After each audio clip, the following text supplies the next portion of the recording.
potential problems. 100 years ago, there was no comprehensive data. Right. You gotta work in. Today, economic data is plentiful, but that doesn't mean that economists agree about where the economy is, where it's going, or what should be done to help. Macroeconomists make predictions based on data, theoretical models, and historical trends. But in the end, they're just predictions. If you ask 3 economists the same question, you're likely to get 3 different answers. But how, you ask, can the dismal science be so subjective? Well, economics is not a traditional science because it is nearly impossible to control all the different variables. Like all the social sciences, economics is studying people, and it turns out that sometimes people are unpredictable. I challenge all of you to a tournament of champions in Floppy Bird. We saw that coming. That doesn't mean that economics is all guesswork. For example, right now in early 2015, the economy of Greece it's not good. But how can we tell? And is it going to get better? Is it going to get worse? What should be done about it? These are all questions that Greece, the one that fell apart. We're going to focus on the question, how can we tell? Well, in general, policymakers have 3 economic goals. They want to keep the economy growing over time. They want to limit unemployment. They want to keep prices stable. Now, for the most part, when those 3 things happen, the citizens are happy, politicians get reelected, and economists get raises. There are 3 specific measurements that economists analyze to see if the country is achieving each goal. So the gross domestic product, unemployment rate, and the inflation rate. The most important measure of an economy is gross domestic product, or GDP. GDP is the value of all final goods and services within a country's border in a specific period of time, usually a year. Now, there's some details worth mentioning. Waiting on dinner. Every transaction within the economy. For example, if you buy a used domestic car, I've been fighting, trying to get nothing new. wives That same logic applies to buying 60 that's like stock.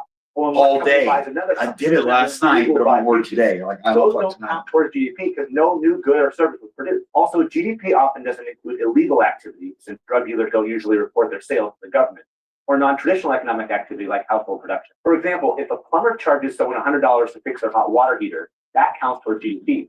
When he fixes his own water heater, that doesn't count towards GDP. Here's a list of countries organized by GDP. Notice that GDP is measured in dollars, not in the raw number of things produced. If we analyze just the raw number, then a country that produced 5 million thumbtacks would look like they're doing just as well as a country that produced 5 million cars. But there's also a problem with using the dollar value of stuff produced. It's inflation. If 2 countries produce the same amount of cars, but one has higher prices, then that country can have a higher nominal GDP, or GDP not adjusted for inflation. To get a more accurate idea of the health of the economy, economists look at real GDP, which is GDP adjusted for inflation. Just what adjusted for inflation means is really important, but it's too big of a topic to discuss right now. We'll get to it. So what does the real GDP in Greece tell us about its economy? In 2013, the Greek real GDP was around $242 billion.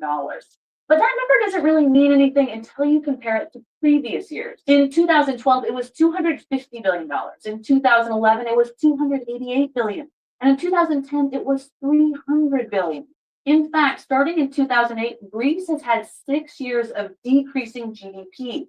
And the data reveals that this recession is just as deep and prolonged as the Great Depression in the United States in the 1930s. Now, I just use the term recession, which a lot of people use incorrectly. A recession is not just when the economy is bad. Officially, it's when 2 successive quarters or 6 months show a decrease in real GDP. Even though the economy in Greece is still struggling, it climbed out of its recession in 2014, experiencing a slight increase in GDP. A depression, on the other hand, doesn't have a technical definition, but it's a severe recession when the economy is really, really bad. It's worth noting, though, that GDP can be a little problematic. I mean, not all countries measure GDP in the same way. And in recent years, some European Union countries have started experimenting with counting underground markets, like the sex trade and drug trade, as part of the total. In fact, GDP isn't even that old an idea. According to Robert Freund, during the Great Depression, economic decisions were made, quote, on the basis of such sketchy data as stock price indices, freight car loadings, and incomplete indices of industrial production. The fact was that comprehensive measures of national income and output did not exist at the time. The Depression, and with it the growing role of government in the economy, emphasized the need for such measures and led to the development of a comprehensive set of national. What's going on? So GDP I'm trying to set up live streaming and it may not necessarily provide StreamYard again, even though I was trying to natively stream from my M360 camera earlier. At least one way to look at economic growth. Now for the next big issue from that. I want to try to unemployment. Anyway, the major goal of unemployment policy is to learning limit and fucking and working on stuff. Yes. Cause it's just all day, I'm on it. In Greece, unemployment is over 25%. And most of it The again, unemployment as always, rate is calculated stalkers by the fucking. number of people that are unemployed divided by the number of people in the labor force times 100. Now, this percentage represents the number of people that are actively looking It's for a a share job. button. We can get First, this the labor running. force only includes people that are of legal working age. Pay attention to this. Or actively looking for work. So little kids don't This is count, crash and neither do course. people who are unable to work, or those who just choose not to work. What about someone who's been looking for a job but just gives up? Well, they're no longer part of the labor force, and they're no longer considered unemployed. These are called discouraged workers. The unemployment rate also doesn't take into account people that are underemployed. A worker with a 5-hour-a-week part-time job is considered fully employed, even if they're looking for a better job. In both of these cases, the official unemployment rate underestimates the problems in the labor market. A common misconception is that the goal is to have 0% unemployment. But it turns out there's types of unemployment that will exist even when the economy is going strong. Economists would point out that there's 3 types of unemployment, or 3 reasons why people would be unemployed. First is frictional unemployment. This is when people are temporarily unemployed or between jobs. So if you quit your job and look for a new one, or if you're just entering the labor force, then you're frictionally unemployed. The second is called structural unemployment. Workers are out of work because there's no demand for that specific type of labor. This would be like a VCR repair person, but it also includes technological unemployment, where workers are replaced by machines. Now, both frictional and structural unemployment will always exist. The goal is not to have 0% unemployment. Still there, As high as Bob? possible. We're always going to have people between jobs or people fired because machines do Where's so the the goal is to have Newtown? no cyclical unemployment. This is unemployment due to a recession. It's when people stop buying stuff. So businesses lay off their workers. Since workers have lower income, they stop Let's buying stuff, see. which means more people lose their job. An That's economy is right. considered to be Five at full watch. employment when there's only frictional and structural. Anyone non-stalker called the there? natural rate of unemployment. This natural rate differs slightly between countries. In the United States, it's usually between 4 to 6% unemployment. Now, as you might expect, the GDP growth rate and the unemployment rate are inversely related. That means that when GDP is rising, unemployment rate is Now falling. that I have When internet GDP is falling, the unemployment rate and is rising. power, I'm going to try to start live streaming like every fucking day. Wow. Cover politics, cover science, cover anti-religion. I'm pissed I didn't get to go to the No Kings protest today. Well, I might like the idea of the stuff I buy getting cheaper across the board. Falling prices are not really a good thing. Average prices in Greece have fallen about 2% recently. And during the 1930s, the inflation rate in the US was negative 10%. But how can cheaper stuff be bad for the economy? Well, the goal is to keep prices stable, mainly to avoid rampant inflation or rising prices, but we also want to avoid excessive deflation, which is falling prices. Inflation is measured by tracking the prices of a set amount of commonly Should I purchased get a items motorcycle from the riding jacket? market basket. The inflation rate is a percent change in the price of that basket over time. Too much inflation is bad because it decreases the purchasing power of money. It means you can buy less stuff for the same amount of money, which has all sorts of negative effects on the economy. Business costs increase as workers demand higher wages. Interest rates increase, so it's hard to get loans, so people buy less cars and houses. Deflation, on the other hand, seems like it would be a good thing, but most economists see falling prices as a bad thing. Falling prices actually discourage people from spending since they might expect prices to fall more in the future. Less spending in the economy means GDP is going to decrease and unemployment is going to increase, and that just becomes a vicious cycle. So severe recessions are often accompanied by deflation because the demand for goods and services falls. When the economy starts to improve again, we often see an increase in prices. Throughout history, economies have expanded and contracted. It's called the business cycle. Let's go to the thought bubble. If we imagine the economy as a car, then GDP, employment, and inflation are the gauges. A car can cruise along at 65 miles per hour without overheating. Safe cruising speed is like full employment. Unemployment is low, prices are stable, and people are happy. But if we drive that car too fast for too long, it'll overheat. In an economy, significant spending increases GDP, causing an expansion. Unemployment falls and factories start producing at full capacity to keep up with demand. Since the amount of products that can be produced is limited, people start to outbid each other, resulting in inflation. Eventually, production costs increase as workers demand higher wages and the economy starts to slow down. Businesses lay off a few workers. Those unemployed workers spend less, causing the businesses that produce the goods that they would otherwise be buying to lay off more workers. This is a contraction. The economy is going too slow. Eventually, things stabilize. Production costs fall since resources are sitting idle and the economy starts to expand again. This process of booms and busts is called the business cycle. To understand why these fluctuations might occur, That's an important lesson around the business cycle. The economy always Like the expands and four-cylinder contracts engine because they that play comes games with it. Each represents a different group that can purchase things in the economy. Their consumer spending, business spending, which is called investment, government spending, and net exports, which is basically spending by other industries. If any one of these components loses power, the economy will slow down, but not all of them are created equal. Most economies rely heavily on consumer spending. For example, in the US, consumers account for about 70% of GDP, but other countries might rely more heavily on exports. The point is, changes in these four components change the speed of the economy. Thanks, Thought Bubble. So when I'm driving my car on the highway, I use cruise control to regulate my speed. So why don't we have cruise control for the economy? Well, many economists think that the government should play a role in speeding up or slowing down the economy. For example, when there's a recession, the government can increase spending or cut taxes so consumers have more money to spend. Proponents of this policy argue that it would get the economy back to full employment, but it has its drawback, debt, which some economists hate, while others argue isn't really much of a drawback at all.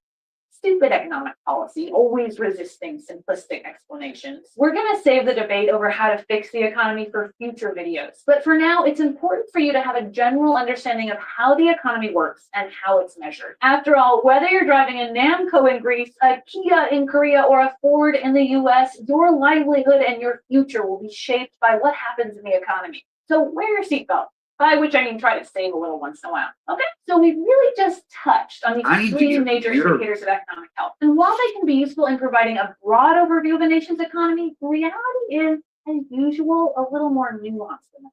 Next week, we're going to go under the hood and look at the greasy, dirty details of how economists calculate growth and tune up the economy and rev up their economic engines and drive around the drag racing track. Okay. I think that's enough with the cars. Thanks for watching. We'll see you next week. Thanks for watching Crash Course Economics. It was made with the help of all these nice people. Now, if you want to help keep Crash Course free for everyone forever, please consider subscribing over at Patreon. It's a voluntary subscription platform that allows you to pay whatever you want per month to make Crash Course exist. It also increases GDP. Thanks for watching DFTDA.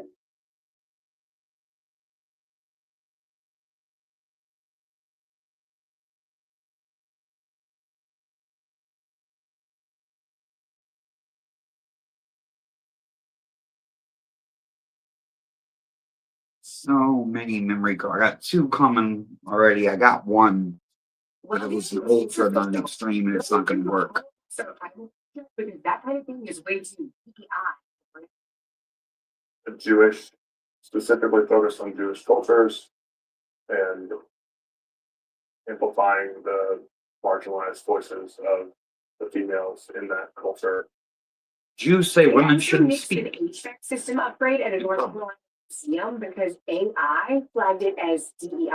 But a lawsuit forced the people behind these decisions to testify. I just did a live stream over on Facebook setting up the drone. I haven't actually flown it, but I did the whole training thing and learned how to use it earlier and updated the firmware and got everything set up. I'll do that tomorrow. 23 hours of the Doge tape. So It's fucking crazy. So let's break down the inner workings of Doge that these tapes You fly with a laser how a pointer. federal agency unraveled in 22 days, why projects like a Holocaust archive got labeled DEI, and what this all means for the lawsuit trying to hold the Doge Bros accountable. The National Endowment for the Humanities, known as NEH, is a small federal agency that funds things like museums, archives, research, and cultural preservation projects across the country. Groups like the American Historical Association and the Modern Language Association rely on that funding to support historians, scholars, and public education. And we're not talking about massive spending here. NEH's entire annual budget is about $207 million, which if you compare that to something like, I don't know, what Elon Musk makes in a year, is so small that you have to write it in scientific notation. These groups contend that Doge seized control of NEH and unlawfully canceled more than $100 million in congressionally approved humanities grants. The cancellations forced armies of historians, librarians, preservationists, and civil servants to halt research, lay off staff, and abandon work already in progress. At the center of the case is how those grant cancellations happen. Discovery in the lawsuit alleges that Doge staff took over the subject matter-driven institution without any relevant subject matter expertise. What's up? Just look at this kid. But it gets worse, because they allegedly used a flawed ChatGPT-based process to flag grants as related to diversity, equity, and inclusion to terminate them en masse. In some cases, wiping out roughly 97% of NEH funding. So you use I just did a long Facebook stream too. playing with the drone, going through the settings, Yes. setting it up. The plaintiffs argue that these grant terminations violated the First Amendment by targeting grants for their viewpoints and perceived political associations, that they violated the equal protection guarantee by classifying grants based on race, sex, and other constitutionally protected characteristics, and that Doge made and executed the termination decision without any legal authority in violation of the Administrative Procedures Act. Predictably, the government's response frames the NEH cuts as part of a broader effort to You cut federal bricked my spending and McCann's truck. He bricked my That's truck. what the plaintiffs allege. The deposition tapes give us Good riddance. into how That's rubbish. all of this went down. It all starts on March 12th, 2025, when Doge's small agencies team sat down with NEH leadership.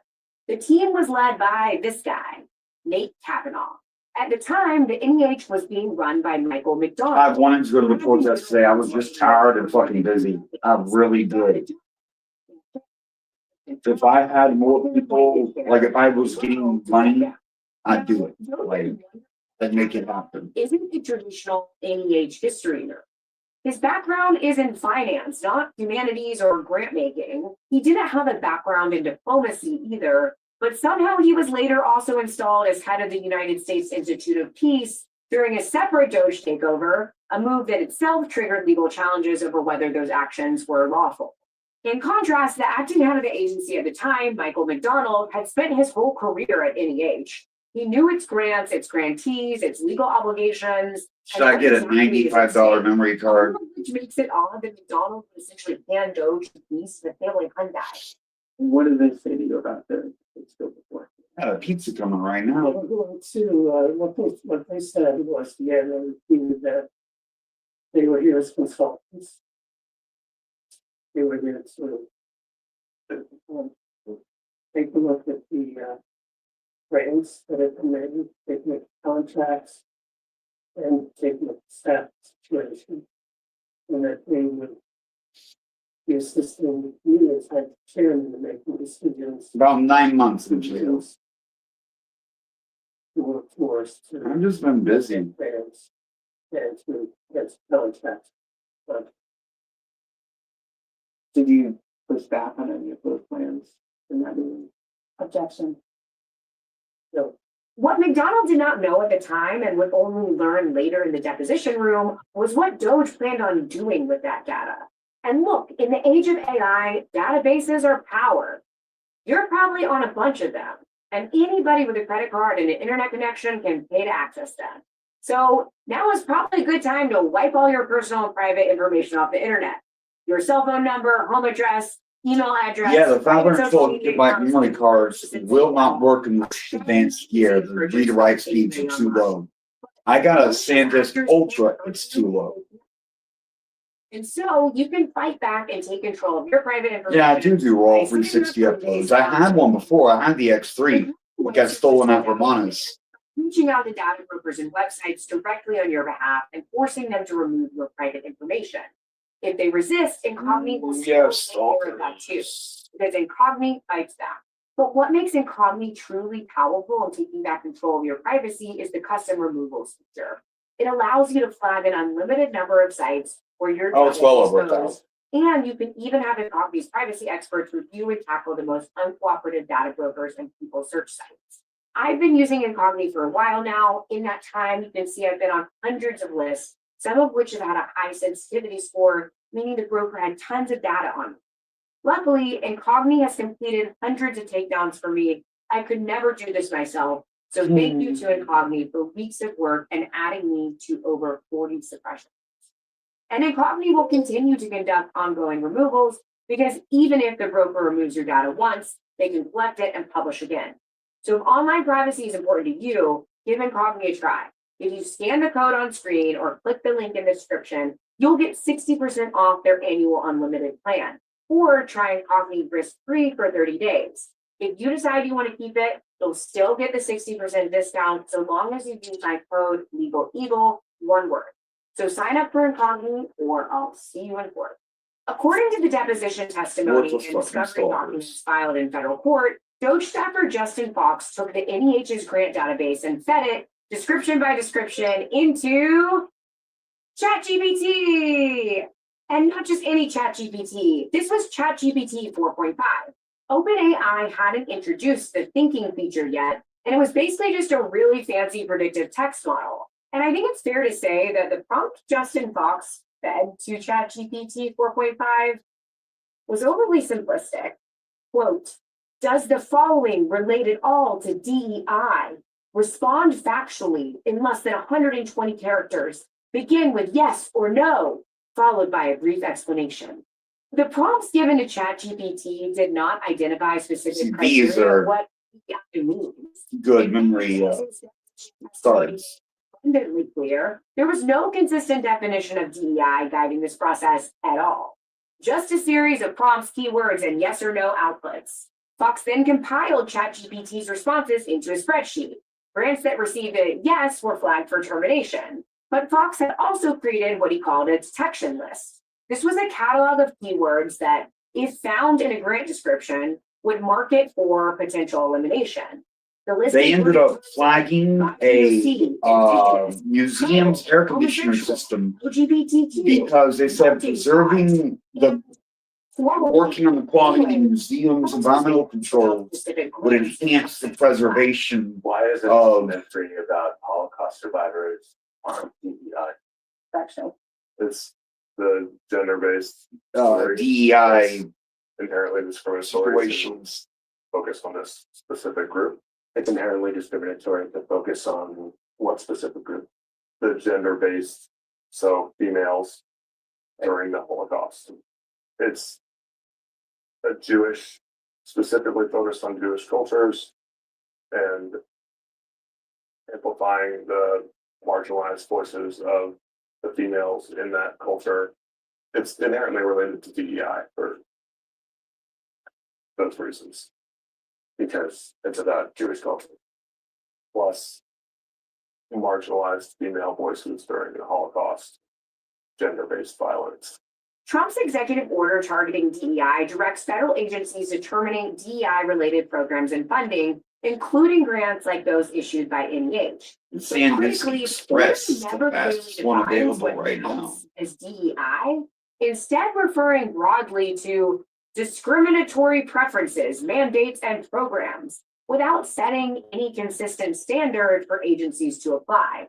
As a result, agencies were left to interpret the term themselves, which kind of helps explain why officials at other agencies relied on tools like keyword searches and ad hoc judgments to decide what grants to cut. As everyone knows, DEI is just a state of mind, man. But the lack of consistent definition matters legally, because plaintiffs' lawyers can now demonstrate from these tapes that the grant terminations were driven by vague, inconsistently applied criteria instead of any clear, lawful standard. You see, this is a grant. This is again on the to cancel list titled "My Underground Mother," a feature-length documentary that explores the lives and legacies of survivors of Jewish women's slave labor during the Holocaust. Yes, And then, can you read into the record the project description? production of a feature-length documentary on Jewish female slave labor during the Holocaust, using as a lens one daughter's journey to uncover her mother's past. Do you believe this grant involves DEI? The plaintiff's lawyers will probably point to this testimony from Fox and McDonald as evidence that the grant terminations were arbitrary and capricious, which is a legal shorthand for decisions that lack a rational connection between the facts and the outcome. If an agency is labeling a Holocaust archive or $75 as DEI for 256 and 95 for used 512. criteria inconsistently or irrationally. And that's exactly the kind of decision making the APA prohibits. Now, McDonald also testified that he had been completely unaware that Doge was using ChatGPT at all. And so, does it appear to you, based on this, that Mr. Kavanaugh was, or Mr. Fox, I should say, was asking ChatGPT, was giving ChatGPT each project description and asking it to answer yes or no whether it involved DEI?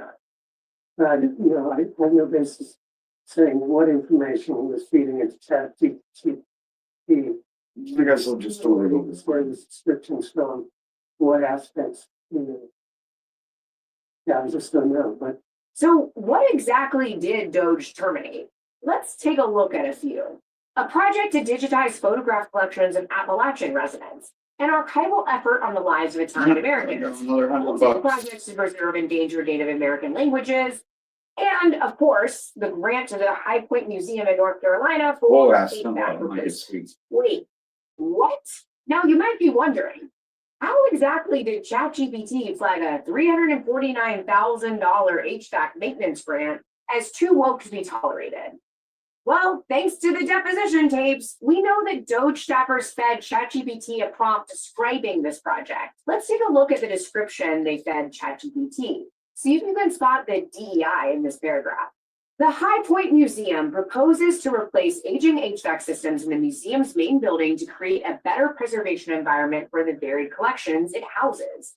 Phase 1 of the project, completed in 2021, analyzed the existing HVAC systems and was followed by a building envelope study in 2022. New equipment will ensure greater flexibility in responding to outside conditions, will improve energy efficiency. I got an and further the affiliate museum's code, goal of providing greater Insta362, if anyone wants to ensuring buy their something.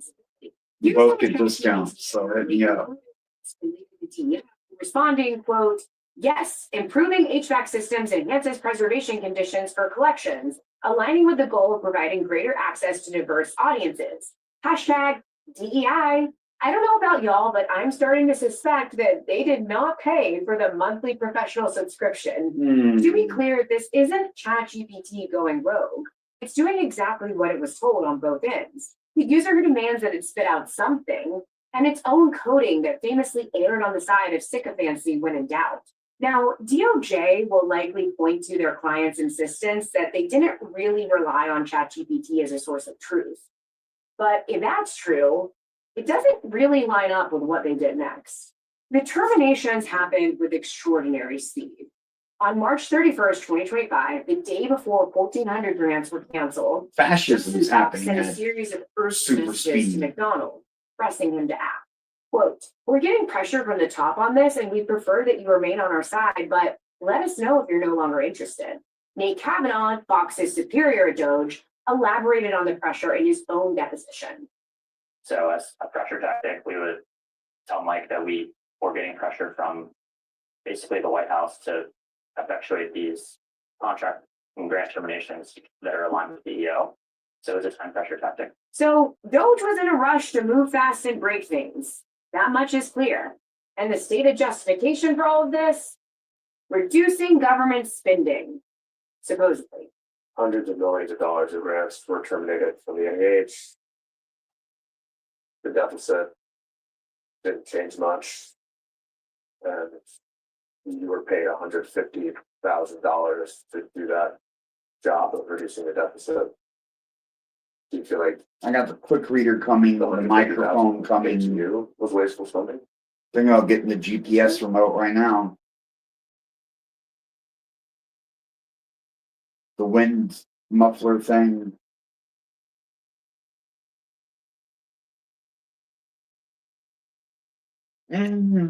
Stalkers attacking. What do you like definitionally saying wasteful spending is here? That moment is pretty revealing because the entire process here seemed to rely on terms that even the guys who were cutting the grants couldn't define. DEI isn't defined. The wasteful in wasteful spending isn't defined. And when you can't define the rules, you can justify pretty much any result you want. That's why in these videos, you see the plaintiff's lawyers taking the government's own justifications and stress testing them under oath. If the person making these decisions No, I'm turning the can't even TV down define what and paying DEI or attention to that. wasteful means, it makes the entire process look arbitrary. As evidenced by the very long pause in that clip, the lawyer's question was an effective trap. Fox suspected that he'd been caught, but couldn't quite think of a way out of it that didn't bounce back on him. For example, at one point, Fox tried to identify the things he did that had legitimate value to taxpayers, tying his decision to flag the Holocaust documentary to other things he would rather see the government fund. Those dollars could be getting put something like food stamps or Medicaid for grandma in a rural county. So that's not wasteful spend, because you were paid $150,000 to help to save hundreds of millions of dollars, that 150,000 is not wasteful. So, The stalkers just have unlimited accounts. Of course, in the end, Doge did not reduce government spending. Nate Kavanaugh admitted as much in his deposition. I think it was more important to reduce the federal deficit from $2 billion to close to zero. No, we didn't. But the plaintiffs weren't there just to argue about what constituted DEI or waste. One of their legal claims is that these decisions weren't made by the agency Congress authorized to make them, by outside actors with no statutory authority, rendering the entire process unlawful. That's why they wanted to know the mechanics behind the grant terminations. The depositions revealed that rather than use the NEH's standard grant management procedures, Fox sent the termination notices himself from a Microsoft email account.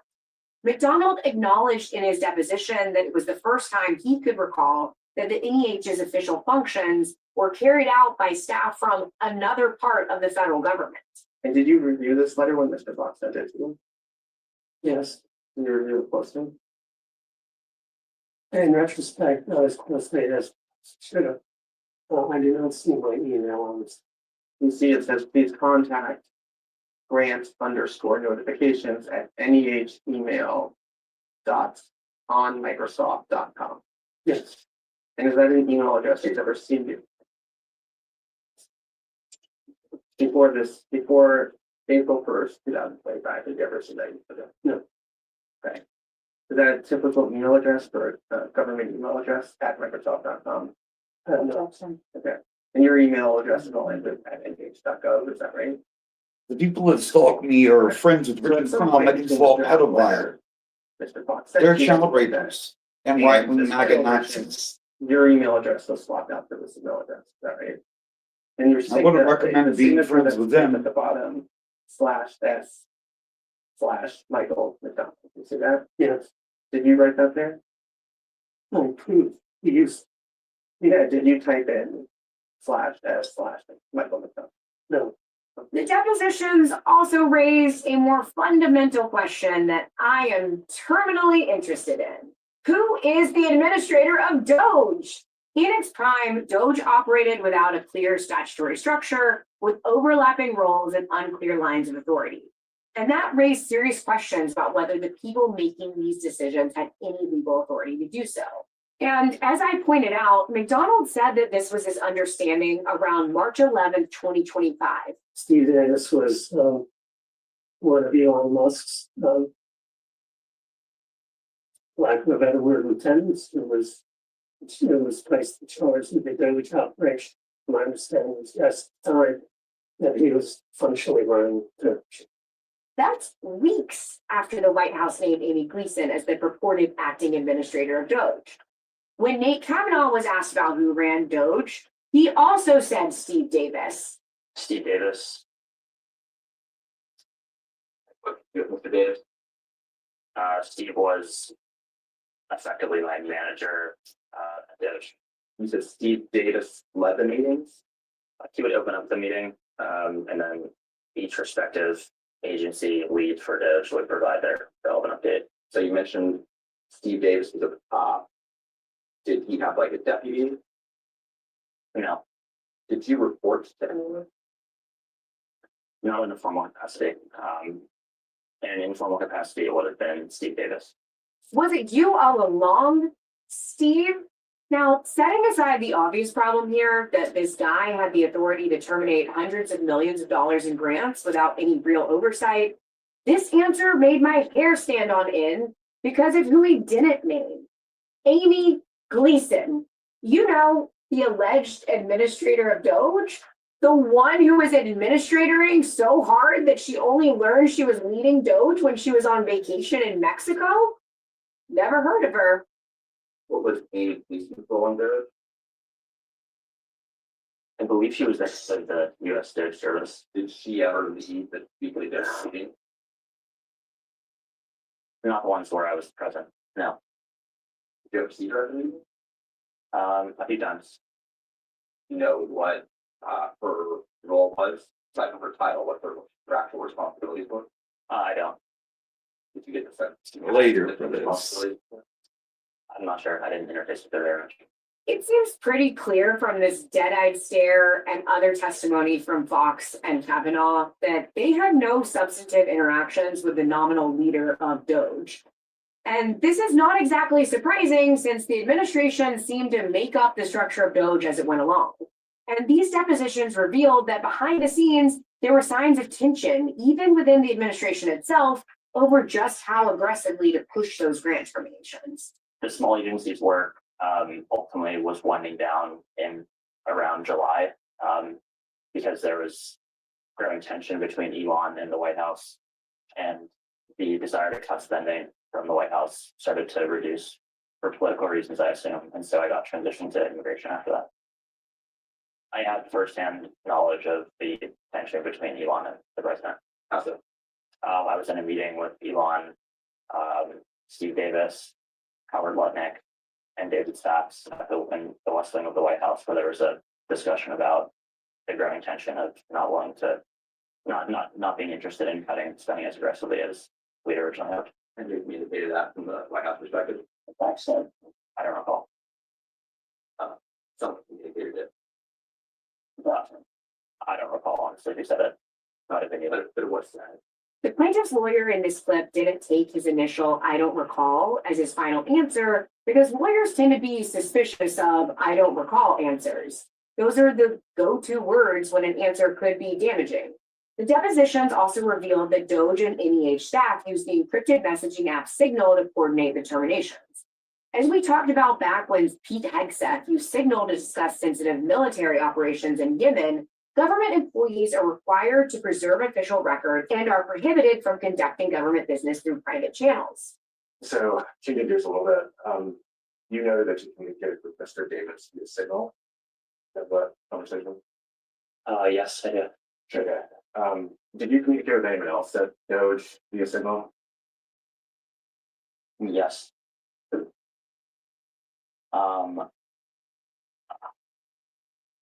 In the course of any or generally, So I'd be You have small penises. That's a big no-no. We've seen this pattern with the Trump administration before. When Lindsay Halligan reached out to me on Signal, it raised the same issue. Government officials can't move public business onto disappearing messaging apps to avoid preserving records.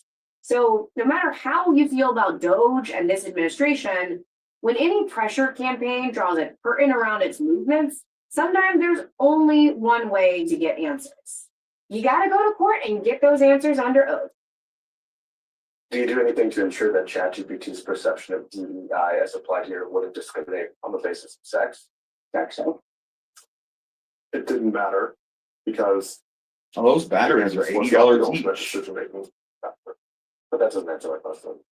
Did you do anything to ensure that ChatGPT's description of perception of DEI as applied here wouldn't discriminate on the basis of sex? objection. I didn't need to. This was not the decision-making factor, but I'm not asking whether you needed to or not. I'm asking whether you did or not. Objection. It's a yes or no. This is just to identify phrases that may relate to DEI to assist in our Oh, they population. do have vision corrected Context lenses for them, as they're removed. And this was not the whole I'm gonna have to get those. Okay, there's a lot to unpack here. First of all, why is he answering questions if his lawyer is objecting? Well, keep in mind, this isn't a trial, it's a deposition. There's no judge in the room and the rules are different. During depositions, lawyers can ask broader questions and witnesses generally still have to answer, even if the other side objects. That's because depositions are part of discovery. Evidence is considered relevant if it has any tendency to make a fact of consequence more or less probable than it would be without the evidence. This includes gathering information that may The lead to vision discovery goggles of cost $50 evidence. more than the And drone. there's questions about the admissibility of What? deposition testimony later on. Counsel have preserved their objections by objecting in the moment. And unlike in a trial where lawyers often want a tight yes or no answer on cross-examination, depositions are usually about getting the witness to explain their thinking. But sometimes, like here, lawyers push for yes or no answers to pin the witness down to an answer. Here, the lawyer's asking a very specific question. Did you do anything to make sure the system wouldn't discriminate? And notice what happens. But that doesn't answer my question. Did you do anything to ensure that ChatGPT's perception of DEI supplied here wouldn't discriminate on the basis of sex? Objection. I didn't need to. Now, this line of questioning and Fox's evasive answers went on for quite some time. Did you do anything to ensure that ChatGPT's perception of DEI supplied here wouldn't discriminate on the basis of sex? Objection. There was no need to do that because this was only an intermediary step. And that's why eventually the government's lawyer pushed back. You can't keep asking the witness the same question time after time. This is becoming harassing. The government's lawyer calls this harassing. That's a common move in depositions in which counsel will argue the question has been asked and answered. But here, the problem is that it hasn't really been answered. That's why the plaintiff's attorney feels like he's on safe ground to continue. I would put as a record that counsel's statement there is partially coaching the witness.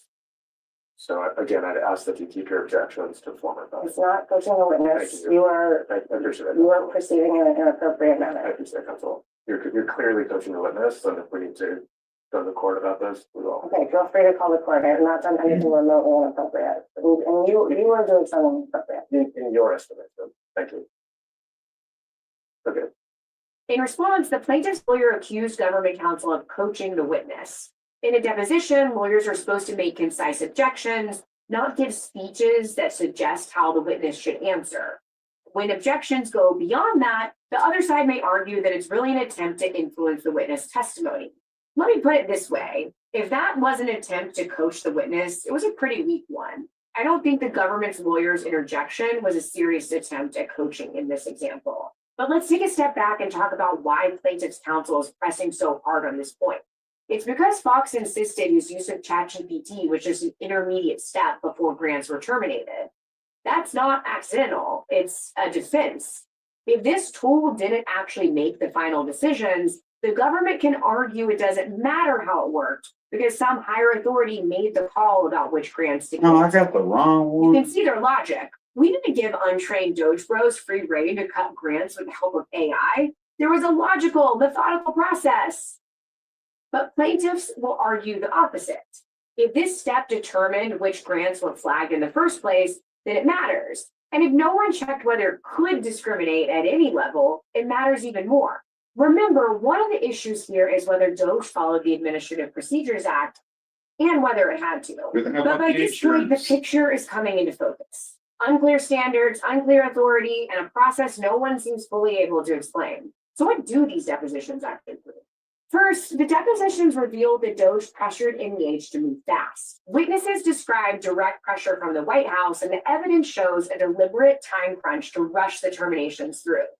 Political pressure and accelerated timelines are central to the plaintiff's argument that the process violated the APA and the Constitution.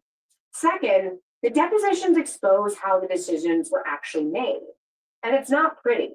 Witnesses confirmed that Doge used ChatGPT and keyword searches to flag grants as DEI and then cancel them, sometimes over the objections of NEH staff who believed the projects were compliant. Taken together, the depositions give plaintiffs a narrative that the grant cancellations were improvised, driven by politics, and procedurally unlawful. If decisions were driven by rushed timelines, political pressure, and blunt tools like keyword searches or AI flagging, with individualized review or consistent criteria, that can be the kind of decision-making courts are often skeptical of. This is especially true when the government cancels existing grants as opposed to refusing to fund new ones. Even more importantly, the evidence suggests that Doge, an entity with no clear statutory authority, Motherfucker, I got the wrong one. the outcome. Testimony from key officials, Only including $80 those difference. I founders could have like made all Joe three Biden, batteries. as well as NEH leadership, shows that Doge was effectively calling the shots on which grants lived or died. That may strengthen a separate APA theory, that these decisions were made by actors who lacked the legal authority to make them. Now, the constitutional claims are a little bit more uncertain. Courts are often cautious about reaching constitutional issues if they can resolve a case on statutory grounds, so the APA claims are doing most of the heavy lifting here. That said, If plaintiffs can show viewpoint discrimination or improper White House control over a congressionally created agency, these arguments could reinforce the narrative that the process was unlawful. As Christian Farias explained in his video about Anthropic, the plaintiff's First Amendment argument is grounded in a basic principle. The government can't discriminate based on viewpoint. The Supreme Court has already made that clear in cases like Rosenberger versus University of Virginia and Good News Club versus Milford Central School, where it held that once the government creates a funding or access program, it can't exclude speech simply because it disagrees with the message. Now, the government does have some discretion in how it allocates funding, especially in the arts. In National Endowment for the Arts versus Finley, the court upheld certain content-based considerations in grant making. But even there, the court emphasized that this discretion is not a blank check to engage in viewpoint discrimination. And here's where the plaintiffs say this case is different. These weren't applications they denied. These were grants that had already been approved. Then they were canceled after a change in the administration. In other words, this isn't just the government choosing what to fund. It's the government pulling the plug on projects because it didn't like what they were about, specifically what they had to say about the humanities and history, which has a funny way of repeating when you forget it. You know, all this highlights why it's so important to get a great lawyer when you're dealing with your own case. Now, after I started this channel, every week I get hundreds of comments and emails from viewers who are dealing with legal problems. They'd ask, can you help me find a lawyer? Or how do I know if this attorney is any good? And there's a massive gap in our justice system. Is that people don't know how to find the right lawyer for their specific situation. They're scared, they're overwhelmed, and they end up doing nothing or hiring the first attorney who calls them back. And that really bothered me. So I started to wonder, what if there was a different way? What if we could build a law firm that actually lived up to the values that I talk about on this channel? Transparency, accessibility, putting clients first instead of chasing billable hours. A firm where you don't need to pay anything up front and your lawyers only get paid if you do to maximize your opportunity for justice. So a few years ago, I decided to fix that problem. I decided to start my own personal injury law. And honestly, it wasn't an easy choice. But I realized I was in this unique position. I had the platform, the opportunity, and the experience. Not to get rich, trust me, there are easier ways to make money than starting a law practice. But we did it because access to justice shouldn't be a luxury. Because finding the right legal representation shouldn't feel like playing Russian roulette in the future. And when you work with my firm, you're not just getting a lawyer. You're getting a team that understands that behind every case is a real person with real stakes. If we can't represent you or you're in a state where we don't practice, we'll take the time to try to match you with an attorney in my personal network of lawyers, a national network of some of the best lawyers in the country who actually specialize in what you're going through, located right where you are, not just whoever happens to be available. So if you're dealing with a personal injury, a car crash, a data breach, sexual harassment, a Social Security or workers' comp issue, give us a call at the number on screen or click on the link below. Now, I can't represent everyone that watches this channel. I wish I could, but what I can do is make sure that when you need legal help, you have somewhere to turn to that you can trust. So whether it's me handling your case or the incredible attorneys we partnered with, you'll get the same principles of honesty and education that we bring to every video.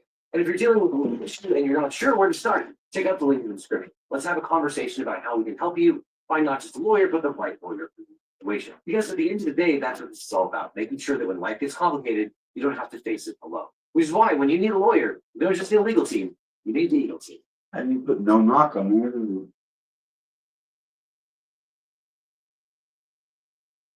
Donald Trump is a cold stone panic over his poll number. He's launching an all-out desperate assault to manipulate the upcoming elections. But today's guest, Senator Sheldon Whitehouse, he's a former federal prosecutor and one of the strongest voices on the Senate floor fighting Republican efforts to take over the country. In this conversation, we break down Donald Trump's panic over the Save America Act. We discuss what Pam Bondi is hiding in the Epstein files and uncover why the FBI raid on Fulton County's election office is just a test run for 2026. But before we get into it, subscribe to this channel to stay informed about how you can defend democracy.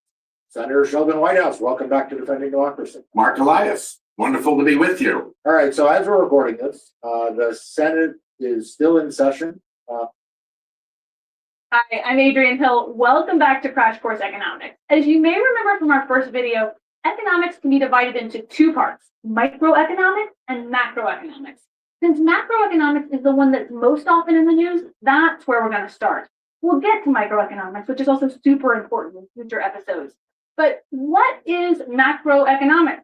It's the study of economic aggregates revealed through national income accounting, which Okay, when you define it like that, macroeconomics sounds boring, but it is not boring. It is exciting. Macro is about booms and busts. Will you get a job when you graduate? Should the government cut taxes? In theory, lowering marginal tax rates would actually increase. Dude, good time to do it. I get 10% off right now. Part of it is learning about how the whole economy works. So let's learn about the whole economy.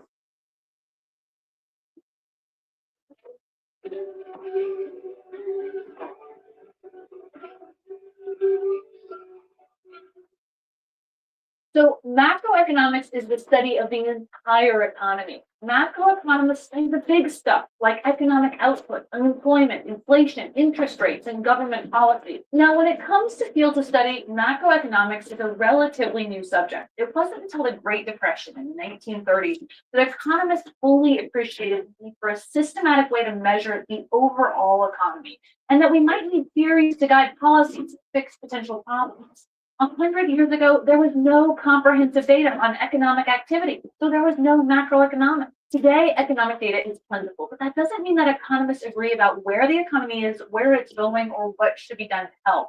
Macroeconomists make predictions based on data, theoretical models, and historical trends. But in the end, they're just predictions. If you ask 3 economists the same question, you're likely to get 3 different answers. But how, you ask, can the dismal science be so subjective? Well, economics is not a traditional science because it is nearly impossible to control all the different variables. Like all the social sciences, economics is studying people, and it turns out that sometimes people are unpredictable. I challenge all of you to a tournament of champions in Flappy Bird. Who saw that coming? That doesn't mean that economics is all guesswork. For example, right now in early 2015, the economy of Greece it's not good. But how can we tell? And is it going to get better? Is it going to get worse? What should be done about it?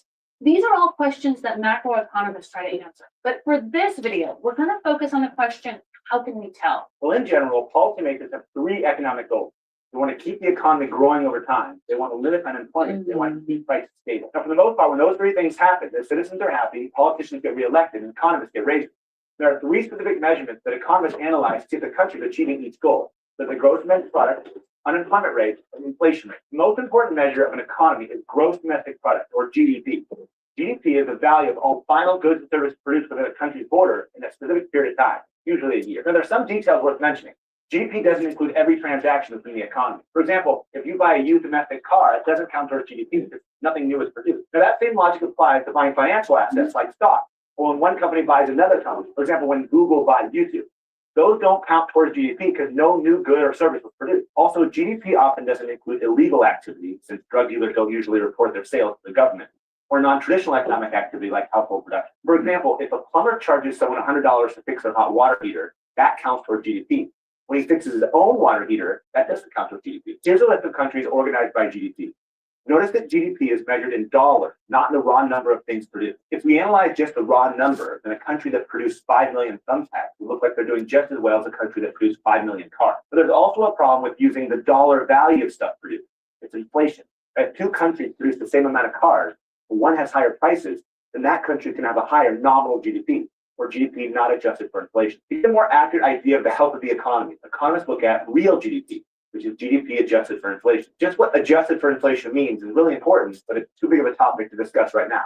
We'll get to it. So what does the real GDP in Greece tell us about its economy? In 2013, the Greek real GDP was around $242 billion. But that number doesn't really mean anything until you compare it to previous years. In 2012, it was $250 billion. In 2011, it was $288 billion. And in 2010, it was $300 billion. In fact, starting in 2008, Greece has had 6 years of decreasing GDP. And the data reveals that this recession is just as deep and prolonged as the Great Depression in the United States in the 1930s. Now, I just use the term recession, which a lot of people use incorrectly. A recession is not just when the economy is bad. Officially, it's when 2 successive quarters or 6 months show a decrease in real GDP. Even though the economy in Greece is still struggling, it climbed out of its recession in 2014, experiencing a slight increase in GDP. A depression, on the other hand, doesn't have a technical definition, but it's a severe recession when the economy is really, really bad.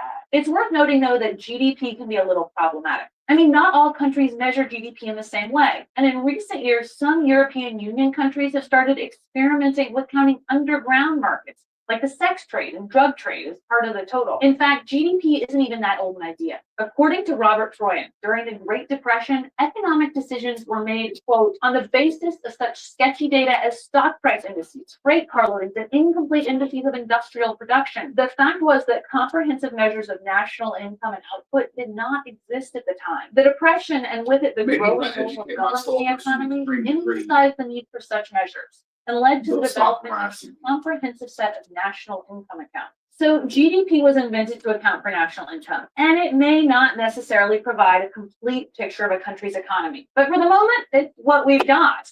So that's economic growth, or at least one way to look at economic growth. Now for the next big issue for macroeconomists, unemployment. Anyway, the major goal of unemployment policy is to limit unemployment, and that's measured by, you guessed it, the unemployment rate. In Greece, unemployment is over 25%. The unemployment rate is calculated by taking the number of people that are unemployed and dividing by the number of people in the labor force times 100. Now, this percentage represents the number of people that are actively looking for a job but just can't find one. First, the labor force only includes people that are of legal working age and working or actively looking for work. So little kids don't count, and neither do people who are unable to work or those who just choose not to work. What about someone who's been looking for a job but just gives up? Well, they're no longer part of the labor force. They're no longer considered unemployed. These are called discouraged workers. The unemployment rate also doesn't take into account people that are underemployed. A worker with a 5-hour-a-week part-time job is considered fully employed, even if they're looking for a better job. In both of these cases, the official unemployment rate underestimates the problems in the labor market. A common misconception is that the goal is to have 0% unemployment. But it turns out there's types of unemployment that will exist even when the economy is going strong. Economists would point out that there's 3 types of unemployment, or 3 reasons why people will be unemployed. First is frictional unemployment. This is when people are temporarily unemployed or between jobs. So if you quit your job and look for a new one, or if you're just entering the labor force, then you're frictionally unemployed. The second is called structural unemployment. Workers are out of work because there's no demand for that specific type of labor. This would be like a VCR repair person, but it also includes technological unemployment, where workers are replaced by machines. Now, both frictional and structural unemployment will always exist. The goal is not to have 0% unemployment. I mean, 0% is not even possible. We're always going to have people between jobs or people fired because machines do it better. So the goal is to have no cyclical unemployment. This is unemployment due to a recession. It's when people stop buying stuff. So businesses lay off their workers, and since workers have lower incomes, they stop buying stuff, which means more people lose their job. An economy is considered to be at full employment when there's only frictional and structural unemployment. This is called the natural rate of unemployment. This natural rate differs slightly between countries. In the United States, it's usually between 4 to 6% unemployment. Now, as you might expect, the GDP growth rate and the unemployment rate are inversely related. That means that when GDP is rising, unemployment rate is falling. When GDP is falling, the unemployment rate is rising. And that's exactly what happened in the United States during the Great Depression. In the 1930s, droughts, bank failures, and counterproductive policies caused GDP to fall, and unemployment peaked at 25%. Let's move on to the third one. Prices. While I might like the idea of the stuff I buy getting cheaper across the board, all prices are not usually a good thing. After the prices increased, they fallen about 2% recently. And during the 1930s, the inflation rate in the US was negative 10%. But how can people stop being bad for the economy? But inflation or rising prices, we also want to avoid excessive deflation, which is falling prices. Inflation is measured by tracking the prices of a set amount of commonly purchased items, what economists call a market basket. The inflation rate is the percent change in the price of that basket over time. Too much inflation is bad because it decreases the purchasing power of money. It means you can buy less stuff for the same amount of money, which has all sorts of negative effects on the economy. Business costs increase as workers demand higher wages. Interest rates increase, so it's harder to get loans, so people buy less cars and houses. Deflation, on the other hand, seems like it would be a good thing, but most economists see falling prices as a bad thing. Falling prices actually discourage people from spending since they might expect prices to fall more in the future. Less spending in the economy means GDP is going to decrease and unemployment is going to increase. And that just becomes a vicious cycle. So severe recessions are often accompanied by deflation because the demand for goods and services falls. When the economy starts to improve again, we often see an increase in prices. Throughout history, economies have expanded and contracted. It's called the business cycle. Let's go to the thought bubble. If we imagine the economy as a car, then GDP, employment, and inflation are the gauges. A car can cruise along at 65 miles per hour without overheating. State's cruising speed is like full employment. Unemployment's low, prices are stable, and people are happy. But if we drive that car too fast for too long, it'll overheat. In an economy, significant spending increases GDP, causing an expansion. Unemployment falls and factories start producing at full capacity to keep up with demand. Since the amount of products that can be produced is limited, people start to outbid each other, resulting in inflation. Eventually, production costs increase as workers demand higher wages and the economy starts to slow down. Businesses lay off a few workers. Those unemployed workers spend less, causing the businesses that produce the goods that they would otherwise be buying to lay off more workers. This is a contraction. The economy is going too slow. Eventually, things stabilize. Production costs fall since resources are sitting idle, and the economy starts to expand again. This process of booms and busts is called the business cycle. To understand why these fluctuations might occur, let's take this car analogy just a little further and look at the engine. Much like the four-cylinder engine that powers the Volkswagen of growth, an economy has four components that make up GDP. Each represents a different group that can purchase things in the economy. They're consumer spending, business spending, which is called investment, government spending, and net exports, which is basically spending by other countries. If any one of these components loses power, the economy will slow down, but not all of them are created equal. Most economies rely heavily on consumer spending. For example, in the US, consumers account for about 70% of GDP, but other countries might rely more heavily on exports. The point is, changes in these four components change the speed of the economy. Thanks, Thought Bubble. So when I'm driving my car on the highway, I use cruise control to regulate my speed. So why don't we have cruise control for the economy? Well, many economists think that the government should play a role in speeding up or slowing down the economy. For example, when there's a recession, the government can increase spending or cut taxes so consumers have more money to spend. Proponents of this policy argue that it would get the economy back to full employment. But it has its drawback, debt, which some economists hate, while others argue isn't really much of a drawback at all. Stupid economic policy, always resisting simplistic explanations. We're going to save the debate over how to fix the economy for future videos. But for now, it's important for you to have a general understanding of how the economy works and how it's measured. After all, whether you're driving a Namco in Greece, a Kia in Korea, or a Ford in the US, your livelihood and your future will be shaped by what happens in the economy. So wear your seatbelt. By which I mean try to save a little once in a while. Okay, so we've really just touched on these three major indicators of economic health. And while they can be useful in providing a broad overview of a nation's economy, reality is, as usual, a little more nuanced than that. Next week, we're going to go under the hood and look at the greasy, dirty details of how economists calculate growth and tune up the economy and rev up their economic engines and drive around the drag racing track. Okay. I think that's enough of the cars. Thanks for watching. We'll see you next week. Thanks for watching Crash Course Economics. It was made with the help of all these nice people. Now, if you want to help keep Crash Course free for everyone forever, please consider subscribing over at Patreon. It's a voluntary subscription platform that allows you to say whatever you want per month and make Crash Course free. It also increases GDP. Thanks for watching DFTBA.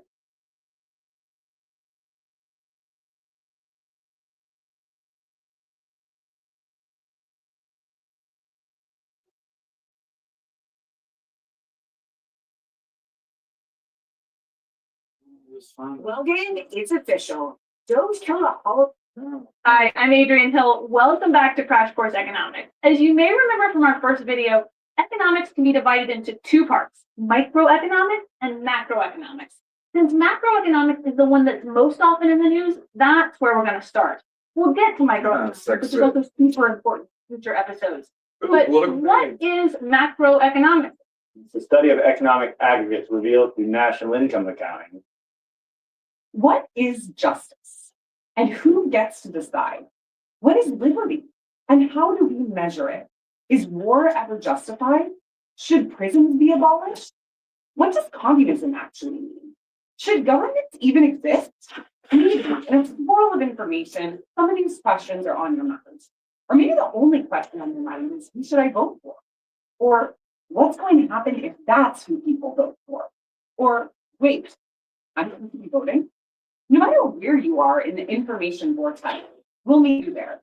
I'm Ellie Anderson, and this is Crash Course Political Theory. I'm a philosophy professor, and I'm obsessed with finding ways to make sense of the present by learning from the thinkers of the past. I've taught at colleges and universities for over a decade, and I write both for other academics and for the public. I'm also co-host of Overthink podcast and YouTube channel where I help people understand philosophy and how it can make sense of their everyday lives. For the next few months, we'll dig into ideas that seem unshakable, like freedom and justice, rights and democracy, but are actually always evolving. In other words, we don't really know or agree on what we mean by them. We're constantly negotiating them in every protest, election, and a large percentage of TikToks. Political theory explores concepts and questions that have dogged humanity since we first organized ourselves into groups, and that continue to inform the biggest issues of our time, from policing and incarceration I'm trying to teach my stalkers It brings what's going on in the world. Karl Marx, So maybe they'll realize that Bell Trump Hooks, is stupid, Habermas, Christianity is and bad. even you, to ask They the don't questions take it. that's fundamental to who we are and what we want the world to be.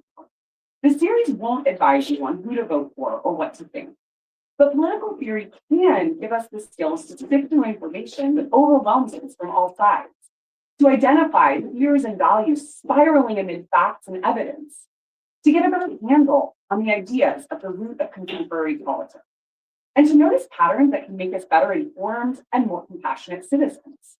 So let's meet back here next week for some calm and clarity amid the political chaos. Thanks for watching this episode of Crash Course Political Theory, which was filmed at the Bastille Studio and was made with the help of all these nice people.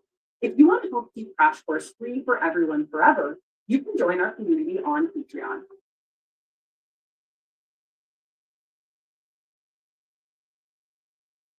Does it ever feel like our democracy is broken? Like most Americans, I grew up learning that democracy was the best form of government for stop. But then, what am I supposed to make of American life today? A recent poll found that more than half of Americans think our democracy isn't going well. So what's the deal?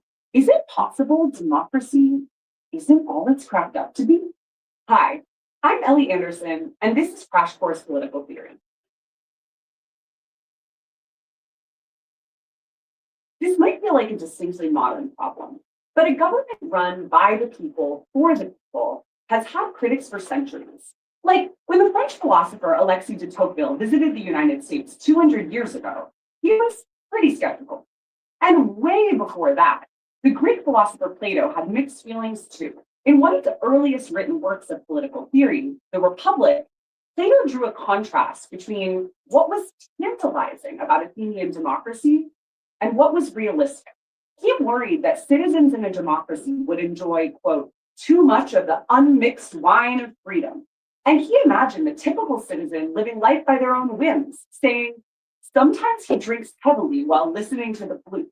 At other times, he drinks only water and is on a diet. Sometimes he goes in for physical training. At other times, he's idle and neglects everything. And sometimes he even occupies himself with what he takes to be philosophy. Honestly, it sounds like me every January when I try to start all my New Year's resolutions at once. But to Plato, this was chaos. Without a firm set of values to live by, Plato worried citizens in a democracy would veer willy-nilly from one conviction to another. And if that were the case, how could society be stable? Like, if everyone can do, think, and feel however they please, do we lose track of what's true? Do we let personal feelings become more important than objective facts? I've never in my life done that. From what I can tell, no democracy, past or present, has fallen because of too much flute listening. But joking aside, I can still see the essence of Plato's worry in this central contradiction. If they play the middle while it burns. And the danger of it are one and the same. Everyone gets a say, even if their say is ill-informed, factually inaccurate, or driven by fear, hate, or paranoia. I was taught that democracy was an invention straight out of 6th century Athens. But with a little digging, I learned that origin story isn't quite right. For instance, the ancient Greeks practiced slavery, and they didn't consider women and children citizens. Not super democratic of them. And people were practicing democratic decision-making long before them. Like, much of what we know about prehistoric hunter-gatherers suggests that they gave everybody in the group an equal say and made collective choices. Hunter-gatherers were often organized into very small groups. But when you're dealing with 15 million people, instead of saying 50, it gets harder to reach a decision that everybody's happy with. So I guess it shouldn't be surprising that in the modern world, democracy gets such mixed reviews. Let's have a look at the polling, shall we? Yeah, turns out it's not just a US problem. In 36 other democratic countries surveyed, people agree. Democracy is mixed. Mixed reviews aside, I still think that some form of democracy is better than a government run by, say, the military or a king. But people don't always agree on which version of democracy is best. So I did a deep dive on the different types of democracy and what thinkers of the past had to say about them. As is often the case, a good place to start is with the philosopher Jürgen Habermas, who describes 3 models of democracy.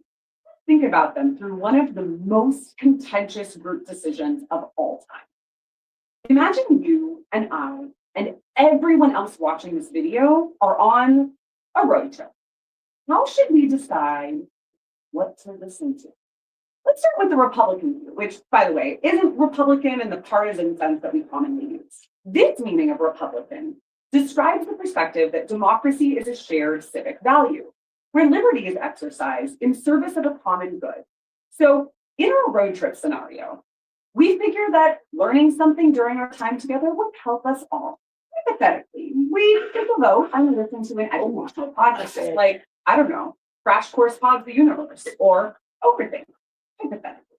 But the liberal model of democracy, which again doesn't mean liberal in the colloquial partisan sense, would take a different approach. It emphasizes individuals' rights. So we might decide to all listen to our own thing in our own headphones. I keep my 60s folk, you keep your mumble rap, to each their own. And then there's the third view, which Habermas believes is the best of both worlds. According to the deliberative model, it's super important for diverse people with diverse views to talk it out and reach some kind of consensus. The space where we might do this, whether literal or virtual, is called the public sphere. So after talking it through, we'd all agree as rational adults that, of course, we should listen to American treasure, friend of all people, unifier of worlds, Dolly Parton, right? Right? Okay, maybe that's a bit optimistic. Reaching consensus isn't easy, not even in a public sphere the size of a minivan. And there's another problem, the issue of representation, where we consider who represents whom. Maybe each citizen should represent themselves, like in a direct democracy, where individuals weigh in directly on national issues. That's a system favored by about 2/3 of the world today. And yet, the most common form of democracy today is a representative democracy, where citizens elect officials who deliberate on their behalf and, ostensibly at least, vote in their interest. But what does it really mean to have someone vote on your behalf? I could go my whole life being represented by someone who doesn't look, think, or vote like me. And it turns out I'm not the only person who's wondered about this. There's a growing debate about whether representative democracy is truly the best way. On one hand, it's convenient to elect someone to research and weigh in on the issues for you, rather than hauling yourself to the polls for every little thing. I mean, none of us has time to be experts on everything. But there are also risks in putting your trust in someone whose decisions might not reflect what you actually want. And then there are questions about whose opinions are most important on particular issues. But who falls in and out of bounds isn't always so clear-cut. This is such a fundamental issue for democracy that it's even got its own super creative name, the boundary problem. When it comes to public education, should a parent's opinion matter more or a teacher's? Or when determining oil regulations, should a former oil executive, if elected, be able to serve on the board? These are weighty questions. Who should represent whom, and when should their voices count? I could go down that rabbit hole for days and still never get a straight answer. And then there's also the question of participation. Are people actually using their voices? In the United States, 2020 saw the highest voter turnout of any presidential election since 1900. But even then, only 2/3 of people eligible to vote actually made it to the polls, which doesn't necessarily mean non-voters don't care or want to participate. In some states, there are barriers in place that restrict voting, like voter ID laws, shortened voting times, and so forth, that disproportionately affect the elderly, folks with disabilities, and people of color. On top of that, When people feel their votes and voices don't matter, they tend to stop using them, which raises the question, can a decision Trump be wanting this. considered democratic if a large chunk of the population didn't even weigh in? It's messy, right? Just look at the news. There's so much conflict about how democracy should work. Sometimes it feels like we should just scrap the whole thing and start over from scratch. And while it seems that there certainly are some folks who advocate for that, I'm more interested in a different, less pessimistic perspective. Bear with me. Maybe the struggles of modern democracy are a feature, not a bug. Some thinkers advocate for the model of radical democracy, one where we continuously debate and intentionally extend the ideals of equality, especially to marginalized groups whose voices have long been silenced. The philosopher John Dewey subscribed to this view, seeing democracy less as a political institution and more as a way of life. He believed we should work to build communities that allow individuals to do their own thing. The trick in his words is to harmonize the development of each individual with the maintenance of a society in which the individual activities will contribute to the common good. I just love his use of harmonize here. Like, the idea is to keep the individual, the society, and the common good in tune, which requires ongoing tweaking. More contemporary scholars, Ernesto Laclau and Chantal Mouffe, say that radical democracy is the root of democracy. I suffer for etymology, so I wonder how literal this is. The word radical comes from the Latin word for root. And because roots are the deepest part of a plant, we use the word radical to describe something as fundamental before we used it to describe something as extreme. Okay, my producer's telling me to cool it on the etymology lesson. Until next time, fellow listeners. Anyway, Laclau and Mouffe advocate for agony, an approach to radical democracy that makes space for a variety of ideas, rather than blotting them out by striving for agreement. And they say that differences aren't wrinkles to be smoothed over, but nuances to be accommodated, the very spirit that keeps democracy going. For example, the philosopher and activist Cornel West has long argued that democracy in the US is broken. But that doesn't mean he wants another form of government entirely. He argues that radical democracy is the only way to save it and avoid giving into cynicism. For him, Cynicism path is the forward answer. is to expand democracy, to point out injustices, push for reforms, and demand equality of power and equality. So, okay, democracy is more complicated than picking out a Rhodes Red playlist. But I'd still say that it's sort of like music, and we don't always agree on which version is best. Getting it right is high stakes. And if it feels messy, complicated, and challenging, well, maybe it's supposed to feel that way. Maybe we're supposed to struggle with democracy, revise it, fight for it, because the project is never finished. Next time, we'll talk about liberty and what happens when one person's version of the good life means a bad life for someone else. I'll see you there. Thanks for watching this episode of Crash Course Political Theory, which was filmed at the Bastille Studio and was made with the help of all these nice people. If you want to help keep Crash Course free for everyone forever, you can join our community on Patreon.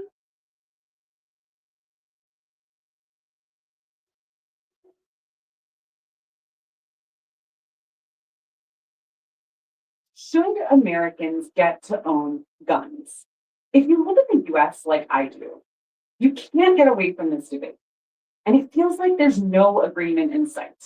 Some people argue that they have a constitutional right to own guns. Meanwhile, others argue that they have the right to live in a country free of gun violence.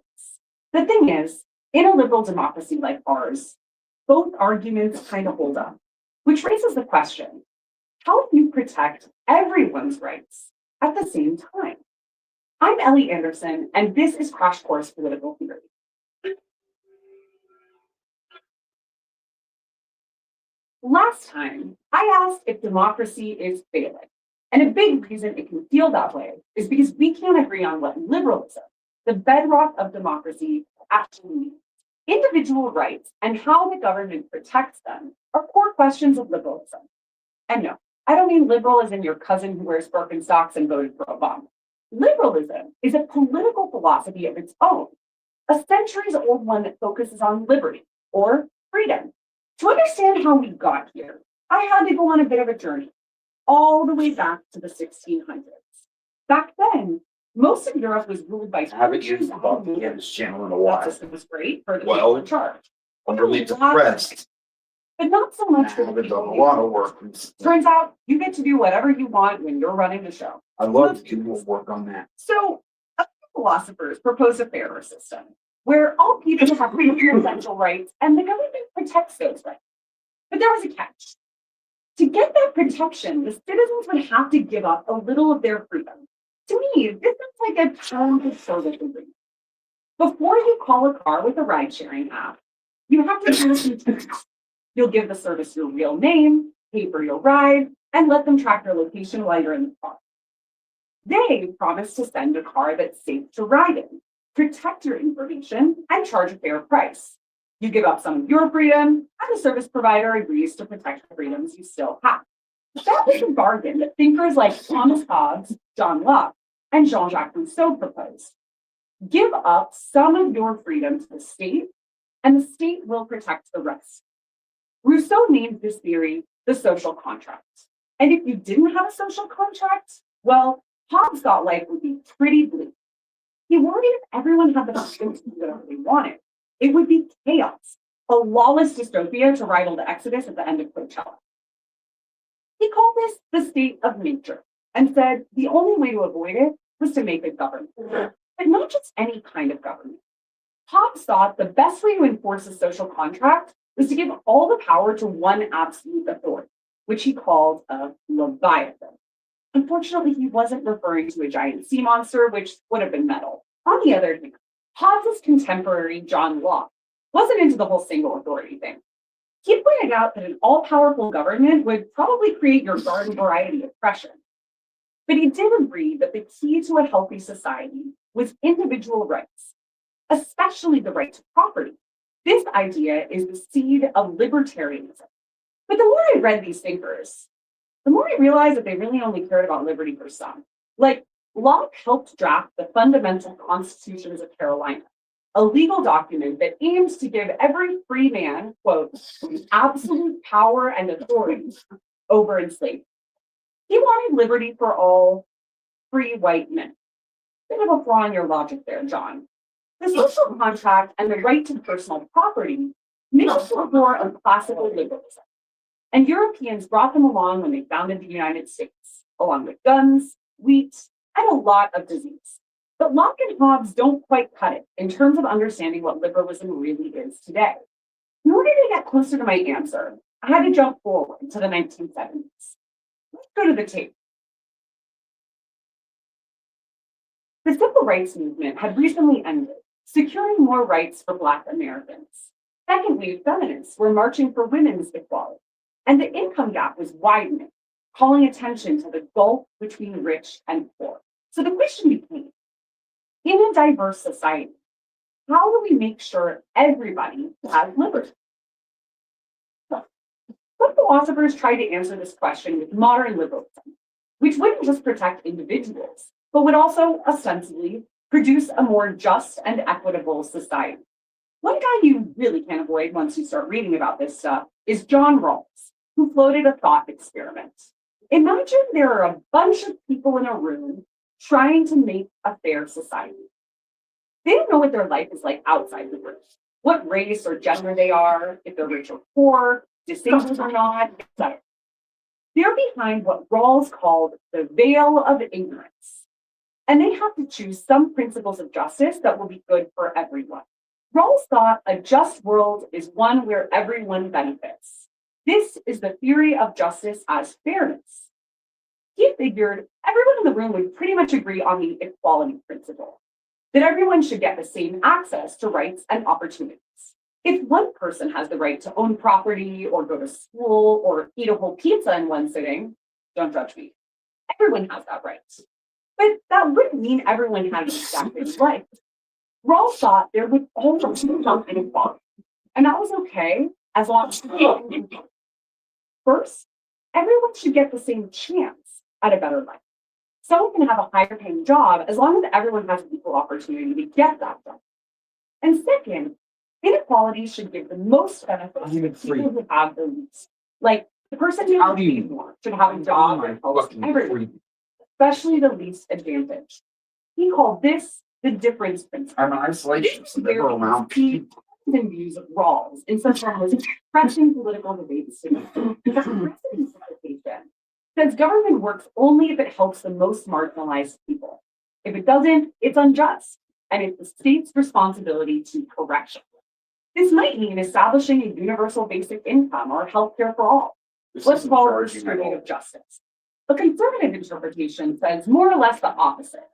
If everyone has the same access to opportunity, then inequality is the result of individual choices. It's a part of the anti-welfare argument. People's so-called handouts, doesn't fit them or the broader society. Which brings us back to one of the trickiest and most persistent problems liberalism faces. What happens when one person's freedoms conflict with another's? Like, should someone's right to self-defense trump another's right to live? Does a right to free speech cover hate speech? Should governments have access to private data that lets them prevent crimes against children? My questions could go on for days. Luckily, 20th century theorist Andrea describes two ways of thinking about liberty. But when I was first getting started in this field, I made myself a solemn promise.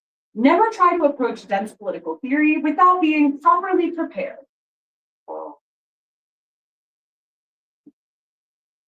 So here are the two ways of thinking about liberty.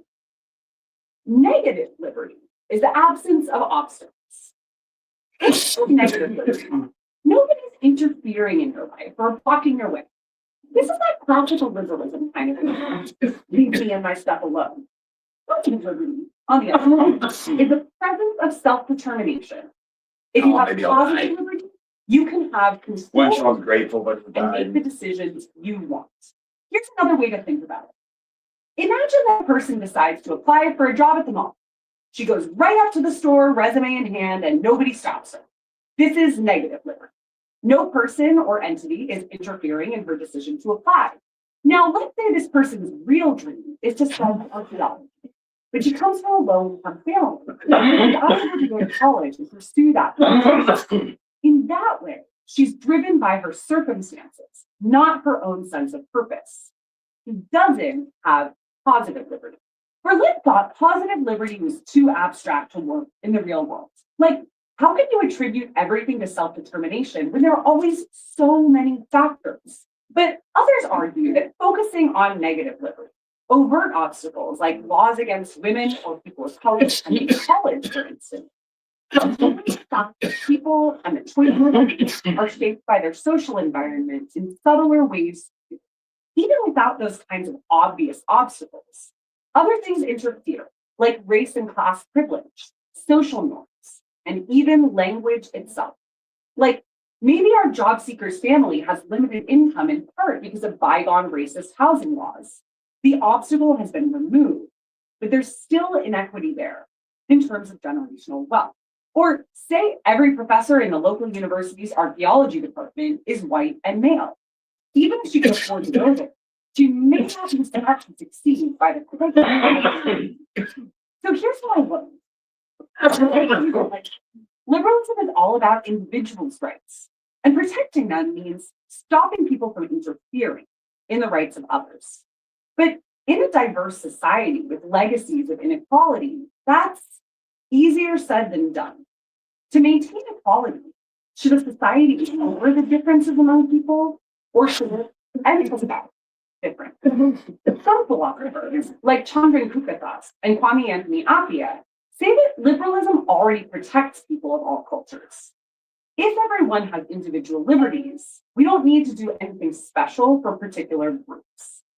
Thinkers in this tradition advocate for less intervention from the state, which is why some argue against measures like affirmative action, saying that it's an overcorrection that could create unfair advantages. Others, like Will Kimlicka, thinking to go beyond individual rights, and give people with historically marginalized identities rights too. He says that we need to reinterpret classical liberalism to make it multicultural, which would mean rebalancing the scales to correct legacies of unequal treatment. And then there are the thinkers, like Biko Parekh, who think we need to upend the whole system. Liberalism can't solve the problems it created, he says, especially when it's rooted in European colonialism. Because, spoiler alert for every Craftwork history series, colonialism created a lot of inequality. These debates are ongoing, and they'll keep shaping the future of American politics. How do we protect everyone's rights? And what do we do when they conflict? Journeying into liberalism gave me a framework for answering these kinds of tricky questions, but it's definitely not a blueprint. Applied to different situations, the path forward can look different. But understanding liberalism better is essential to making sense of American politics and deciding what we want liberty to look like today. Next time, we'll dive into identity politics. See you then. Thanks for watching this episode of Crash Course Political Theory, which was filmed at the Bastille Studio and was made with the help of all these nice people. If you want to help keep Crash Course free for everyone forever, you can join our community on Patreon.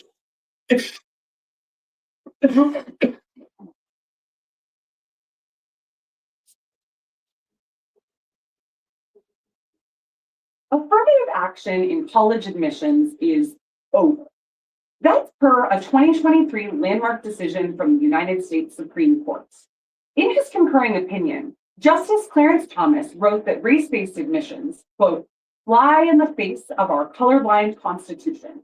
This ruling overturned decades of laws and policies put in place during the civil rights movement that tried to repair the harms of racial discrimination in American life and came to be known as affirmative action. As a professor, I think repairing these harms and overcoming racial discrimination in college admissions is essential. But is there a world in which Justice Thomas is onto something? Is our Constitution colorblind? And does that mean our laws should be? I'm Ellie Anderson, and this is Crash Course Political Theory. I knew that affirmative action was divisive. Folks on the right often argue that laws should be race neutral in order to be fair, while those on the left tend to argue that race conscious laws to balance the historical scales. But what I didn't know until I started digging was that the seeds of this debate can be traced all the way back to the founding principles of our democracy. In episode 2, we introduced liberalism, a political philosophy based on individual rights. To be clear, this isn't about liberal or conservative politics.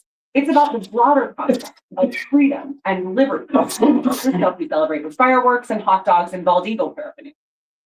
Anyway, the philosopher John Locke was a big influence on early American politics. His idea of the social contract is baked right into the Declaration of Independence. Basically, it says that liberalism relies on a trade-off. The government protects the people's rights, and in return, the people agree to be governed. Bear with me. I'm getting back to affirmative action. It turns out that this OG version of American liberalism does rely, much like Justice Thomas said, on what political theorists call identity blindness. It suggests that rights for one protect rights for all. So we don't need to factor in social identifiers like race, class, and gender.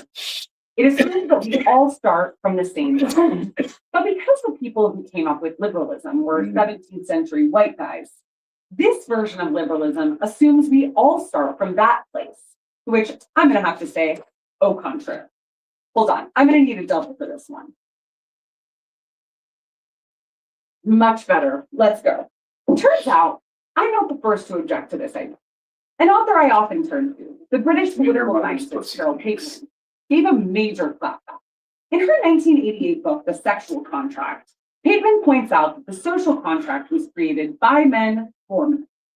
For women to have truly equal rights, she argued, the social contract needed a major feminist overhaul. And in a similar spirit, in 1997, Charles Mills argued in The Racial Contract that the white guys who created the social contract weren't talking about race at all, because they assumed the white perspective to be universal. This, he argued, was white supremacy, right there in America's founding documents. But this still doesn't really answer my question. Who's right? If the goal is to protect people's rights, does that require us to carefully consider or to intentionally pay no mind to race, gender, and other identities? And to be fair, some earlier philosophers did think about these questions, like John Stuart Mill back in 1859. Well, sort of. I dug up his essay on liberty, which says we all have the fundamental right to be ourselves, to forge our own path in life, so long as it doesn't interfere with others' ability to do the same. He thought society would be better off if people got to choose how to live according to their own version of happiness, rather than making everyone live the same version of the good life. Think funky thrift shop jacket rather than mass-produced graphics. He called this right to explore experiments in living. Sure, individuals are unique, but by trying out different ways of living, we can probably come up with some baselines for happiness. Things like having a roof over your head or access to healthcare. But Mill was talking about diversity of thought, behavior, and lifestyle. He was talking about how identity might be related to politics. So the question remains for me, how is identity related to politics? Well, I can think about it in terms of equal opportunity. We all want to have the same chances of getting into college, getting a job, buying a house. And we expect those decisions to be made regardless of our race and gender, how we feel about religion, whether we're disabled or non-disabled, and so on. And it's equal opportunity laws that theoretically put everyone on the same playing field and squash threats of bias. But even with those laws in place, bias continues to be an enormous problem in this country. And this is where proponents of identity politics come in. They say, hey, if inequality still exists, even when we try to avoid bias, maybe we should stop turning away from identity and start paying more attention to it. Which finally brought me back to affirmative action in college admissions. The civil rights movement of the 1960s made discrimination based on race illegal. So colleges started changing how they admitted underrepresented students. Some schools, like Harvard, took a holistic approach. They considered race as one of many factors in a person's application.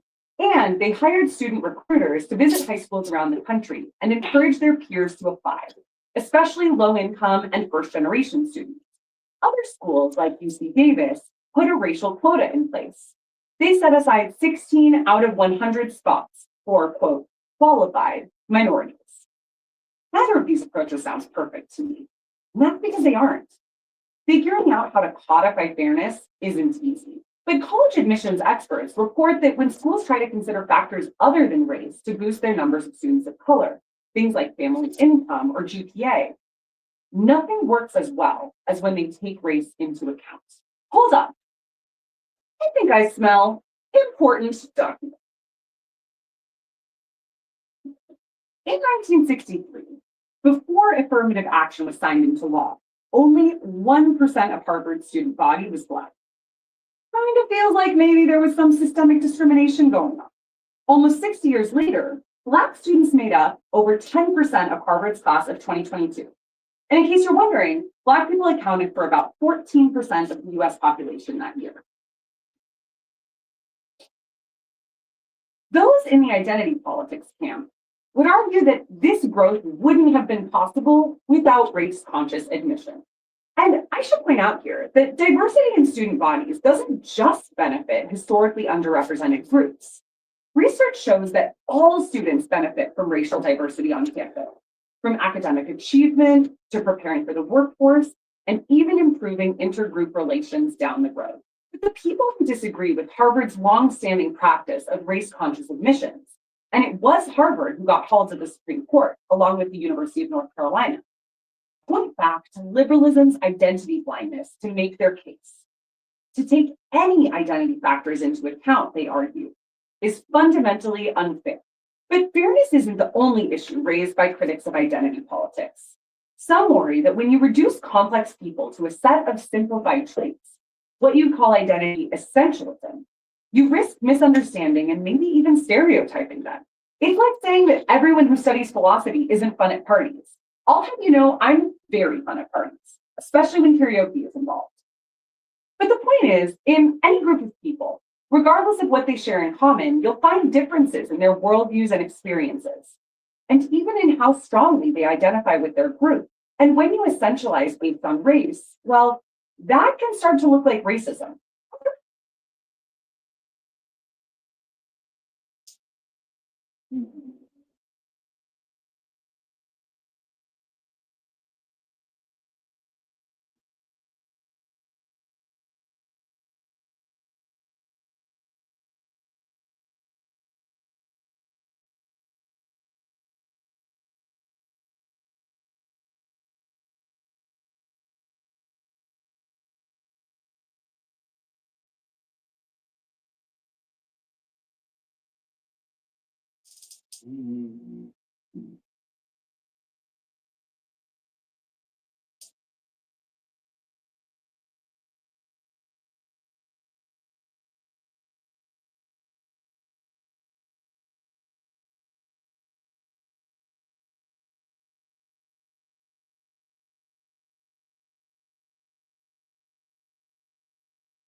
Oh no, hell no. And look what it said.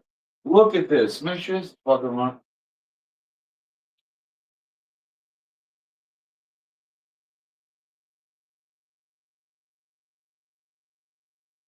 House of Journeys is right next to a documentary, the Ku Klux Klan. I mean, you can't write that shit, dude. Can you read that over there? Right next to each other.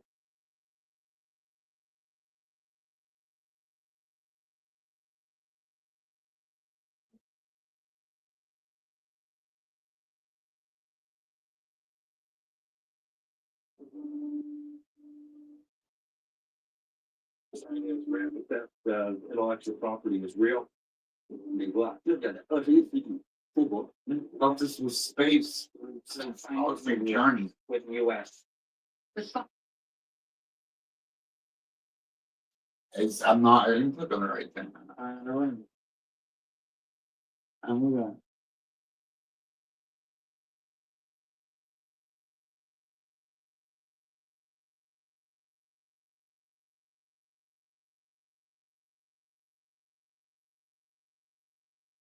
All right, yeah.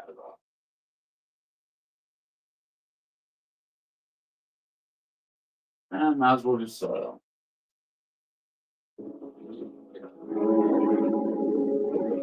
in the sense that we planets in the Venus. Planet. Two roads diverge in our young solar system.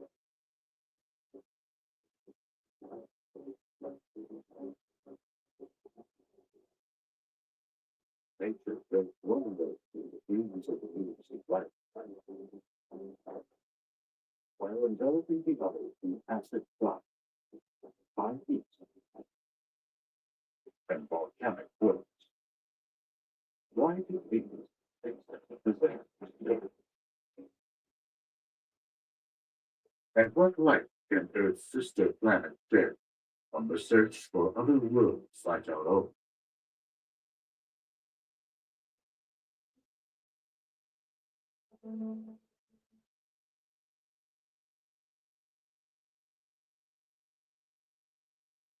For as long as we have gazed upon the stars, they have offered few signs that somewhere out there, a world as rich and diverse as our own. Recently, though, astronomers have found ways to see into the bright lights of nearby stars. They've been discovering planets at a rapid rate, using orbiting observatories like NASA's Kepler Space Telescope. and an array of ground-based instruments. This count is almost 1,000 and rising. These alien worlds run with gas, of great gas giants many times the size of our Jupiter. The rocky charred remnants that burned when their parent star exploded. Some have wild elliptical orbits, we far out into space, then diving into scorching stellar winds.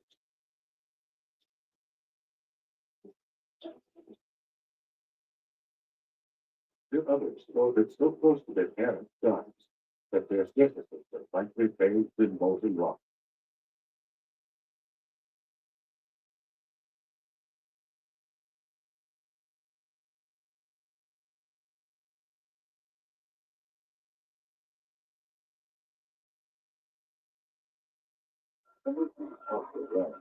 That they are catalyzing the flying night. Ingredients needed to nurture life as we know. This is on Venus. For those of you who don't know, Elon Musk is a freak that says we're going to Mars. Mars will be harder than Venus Out in the folds of our galaxy, to survive on. like our own abundant, and life commonplace. For whether Earth is a rare garden of Eden in a barren universe. With so little direct evidence of these other worlds to go on, we have only the stories of planets within our own solar system to gauge the chances of finding another Earth. Consider, for example, a world that has long had the look and feel of a life-bearing planet.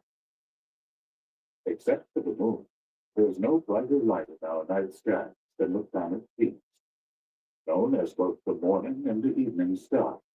Where the fuck is reading? I read it. The ancient Romans named it for their goddess of beauty and love. In time, the master painters transformed this classical symbol into an erotic figure, then a courtesan. It's just It was a scientist that Venus. who demystified planet Venus, charting its phases as it moved around the sun, throwing it into the ranks of the other planets. With a similar size and weight, Venus became known as Earth's sister planet. But how Earth-like is it? Gravity is very similar. Atmosphere has been denser. Greenhouse radiation or greenhouse trapping of solar radiation is so bad it's really warm, but it don't matter because you're gonna have to go subterranean on both Earth and Mars. But Mars is very light and there's no atmosphere. Later observations Not astronomers imagined they were made of water vapor like those on Earth. Did they obscure stormy, wet conditions below? And did anyone or anything live there? The answer came aboard an unlikely messenger, an asteroid that gas to the Earth.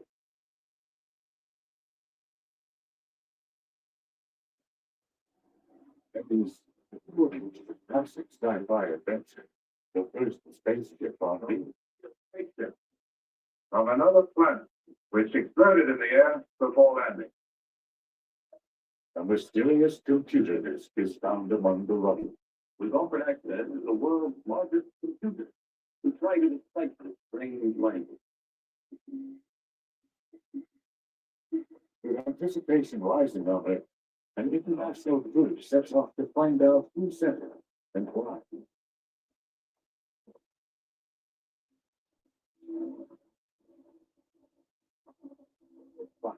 That's what got the word.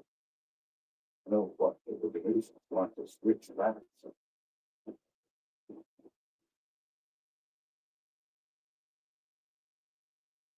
It was time to get serious about exploding our sister planet. NASA sent Mariner 2 to Venus in 1962 in the first ever close planetary encounter. Its instruments showed that Venus is nothing at all like Earth. Rather, it's extremely hot, with an atmosphere made up mostly of carbon dioxide. The data showed that Venus rotates very slowly, only once every 243 Earth days. And it goes in the opposite direction. American and Soviet scientists found out just how strange Venus is when they sent a series of landers down to take direct readings. Surface temperatures are almost 900 degrees Fahrenheit, hot enough to melt lead. No, The 900. air pressure 90 times higher. Was that how informed? I missed that. It should be 900. I knew it was 100. I thought it was 200 or 300. But a supercritical fluid, liquid CO2. On our planet, the only naturally occurring source is in the high temperature, high pressure environments of undersea volcanoes. The Soviet Vanilla landers sent back pictures showing that Venus is a vast garden of rock with no water inside. In fact, if you were to smooth out the surface of Venus, all the water in the atmosphere would be just 3 centimeters deep. Compare that to Earth, where the oceans would form a layer 3 kilometers deep. If you could land on Venus, you'd be treated to tranquil vistas and sunset skies painted in orange hues. The winds are light, only a few miles per You hour. know, I'll live in a different area now. There is a casino somewhere fucking here. I saw on the maps. And you'd see Donate some money and I'll make a casino run. I play blackjack. Pull up $100 and I'll make a casino run. There's also a card room. I do know where it is. And all I do is play blackjack anyway. 6 kilometers. I'll do that. Clouds are so dense and reflective. I'm also really good at blackjack. And I don't have the tables. Even though it's 30% closer to the sun. Close. These clouds And I got a card now. planetary hurricanes as the air spirals down into the polar regions. Along the equator, they rise in powerful storms, unleashing bolts of lightning. Just like Earth, these storms produce rain, only it's acid rain that evaporates before it hits the ground. At higher elevations, a fine mist forms, not of water, but of the rare metal tellurium and iron ions of this fool's gold. It can form a metallic frost, like snowflakes in air.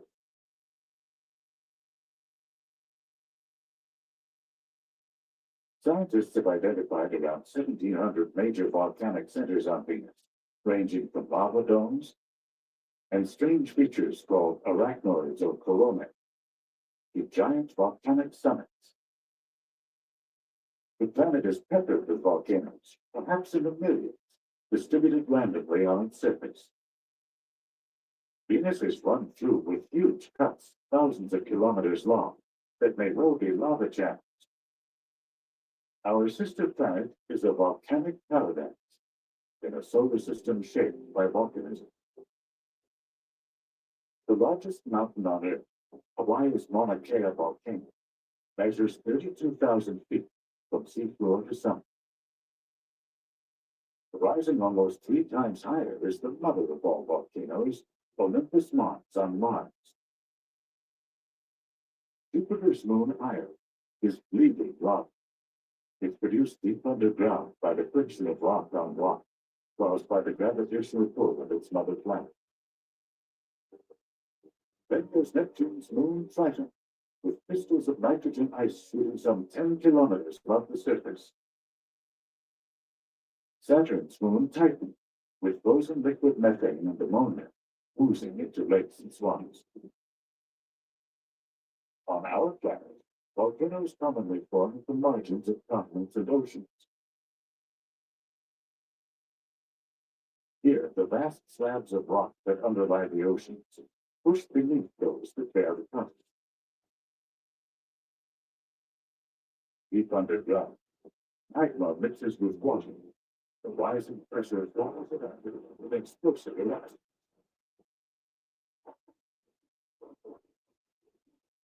On Venus, seen as very vivid, high density atmosphere Volcanoes are more likely to move since the laxity and rivers of lava flowing down onto the ocean.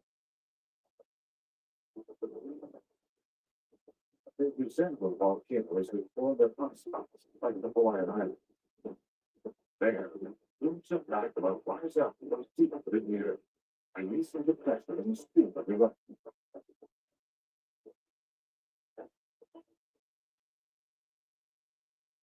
Speak of typical large volcano on Venus, Sapa Smog, is 400 kilometers across and 1.5 kilometers high.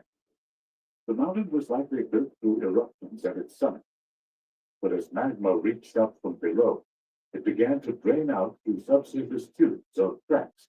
It formed a web of channels leading onto the surrounding terrain.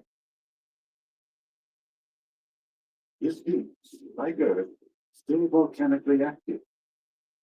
Finding the answer is a major goal of the region. Well, I thought it was. Mars is dead inside and cold. I thought Earth is not. Armed with a new generation of high-tech sensors, it flew through the dark, recording the infrared light given off by several dark mountains. It finds that the summits are brighter than the surrounding basin. That's probably because they have not been subject to an extreme corrosive environment. This means that they would have erupted sometime within the last few 100,000 years. If these volcanoes are active now, it's because they are part of a deeper process that shapes our planet as well.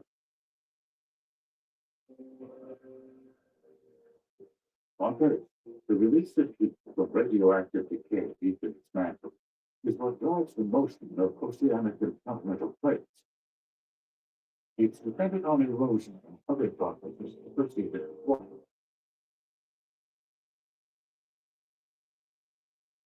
With no water on Venus, the planet's internal heat melts to extreme levels and escapes and outbreaks of volcanism that may be global in scope. This may explain why fewer than 1,000 impact craters have been found on Venus. Anything older than about 500 million years has never been rebuilt. So why did Venus diverge so radically from Earth when it was born in the same solar system and under similar circumstances? There is growing evidence, and it's still circumstantial, that Venus may in fact have a wetter, more Earth-like past. One of the most startling findings of the early Venus missions was the presence of deuterium, a form of nitrogen, in Venus' upper atmosphere. It forms when ultraviolet sunlight breaks apart water molecules. Additional evidence recently came to light. Venus Express is fitting its infrared sensors on the planet's night side to look at how the terrain emits the energy captured in the heat of the day. This picture is a composite of over 1,000 individual images of Venus' southern hemisphere. Higher elevation areas, shown in blue, emit less heat than the surrounding basin. That supports a hypothesis that these areas are made not of lava, but of granite. On Earth, granite forms in volcanoes when magma mixes with water. If there's granite on Venus, then there may well have been water. If Earth and Venus emerge together as twin blue marbles, then at some point the two worlds have happened.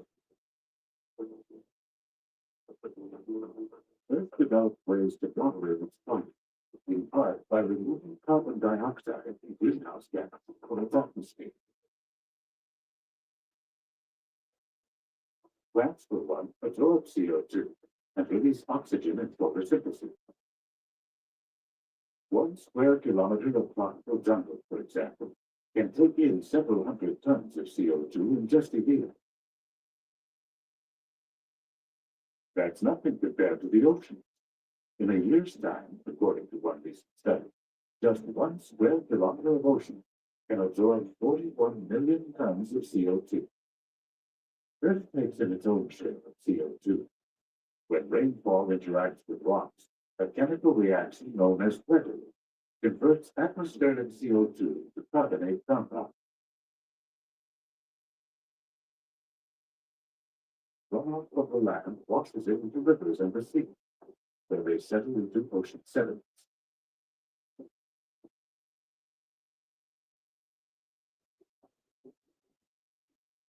With little water and no oceans, Venus has no good way to remove CO2 from its atmosphere. Instead, with volcanic eruptions adding more and more CO2 to the atmosphere, it has trapped more and more of the sun's heat in a runaway greenhouse effect. Venus is so hot that liquid water simply cannot survive on the surface. Nor, it seems, can it last in the upper atmosphere.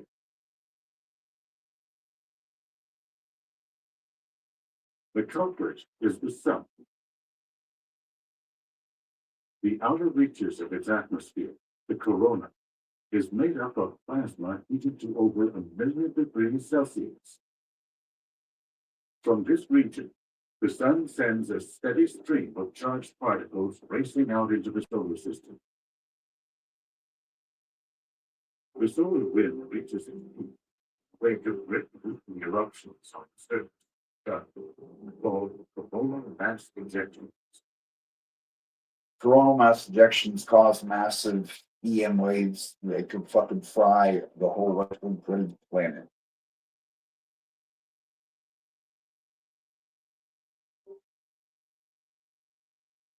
Could be related to extinction of everything.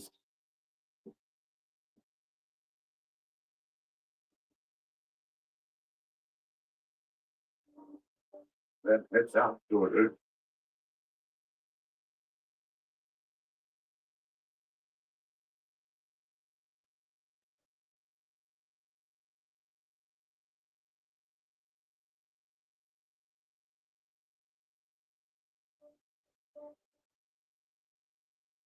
Our planet is fortified against the solar blast.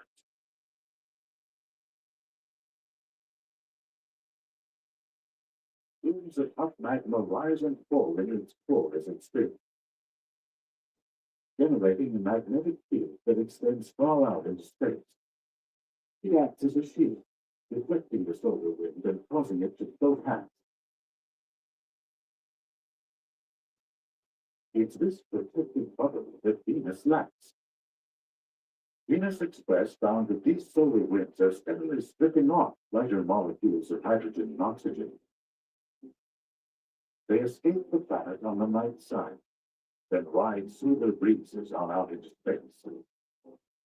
All this may be due to Venus' size, 80% that of Earth. This prevents the formation of a solid iron core, and prevents the rising and falling fluids that generate a strong magnetic field. There may be another reason too, according to a theory about the planet's early years.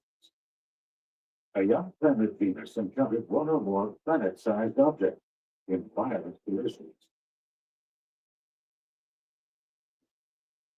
The force of these impacts slowed its rotations would fall, and at first, reducing the chances that a magnetic field take hold. This theory may have a surprising bearing on Earth's own history. Scientists believe the sun was not always as hot as it is. In fact, going back several billion years, it was cool enough that Earth should have been frozen over.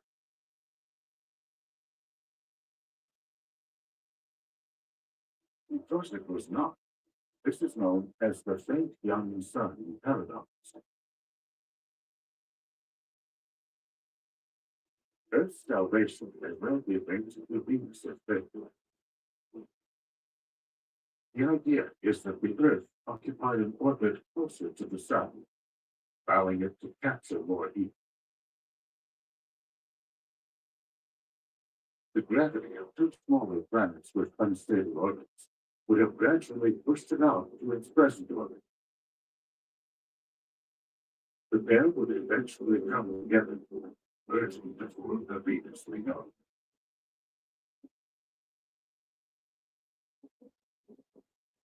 As dead as Venus is today, it has brought surprising dividends in the search for life. On its recent crossing with the Earth and the Sun, astronomers were out in force in remote locations. I don't have the boat anymore. Such as the Svalbard Atlas of the Pole. The data gathered here would be added to that collected by solar telescopes on the ground and in space. Who's this little bit dude?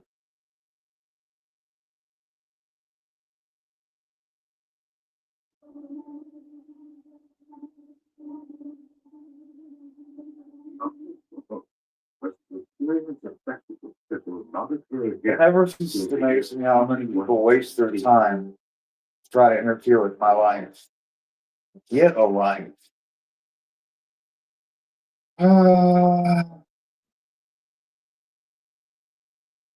Was also to capture sunlight passing through Venus' atmosphere.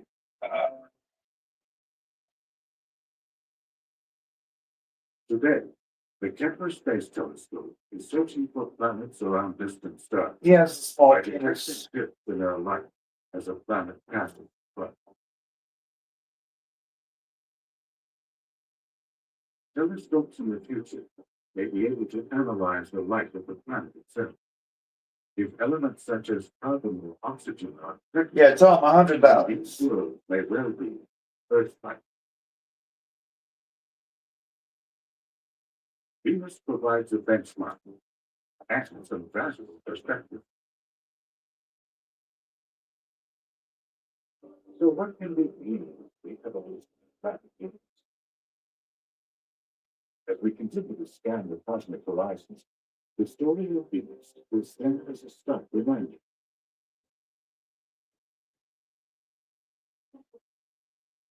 It takes more than just the right size, composition, and distance from the parent star for a planet to come to Earth-like.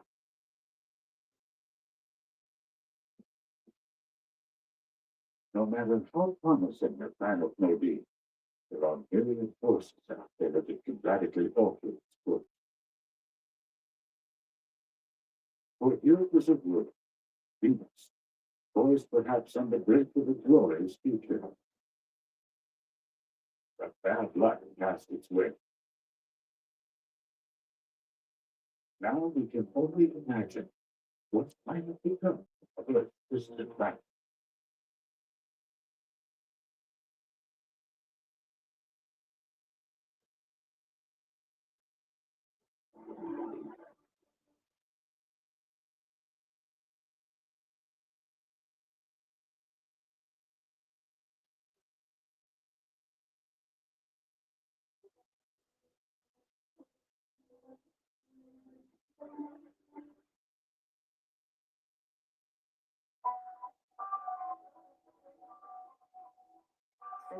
August 2017, 8:41 a.m. Eastern Daylight Time. The world prepares for a solar eclipse. Many Americans are making their way to the path of totality. But unknown to most, the universe is, at this moment, delivering a light show of far greater power and significance.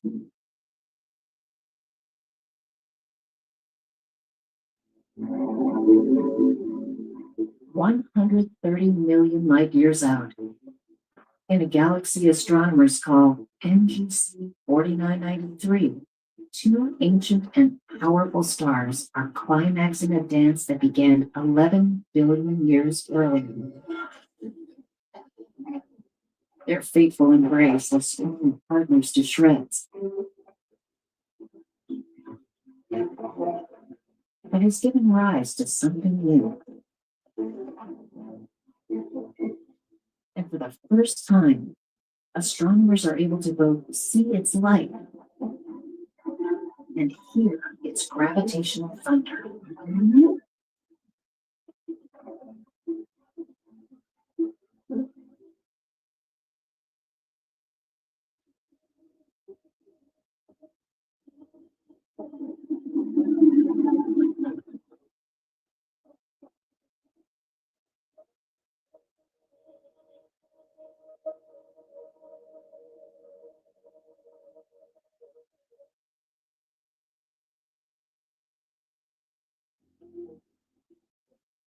On that August day in 2017, a new type of laboratory records what scientists describe as a ripple in the fabric of space-time.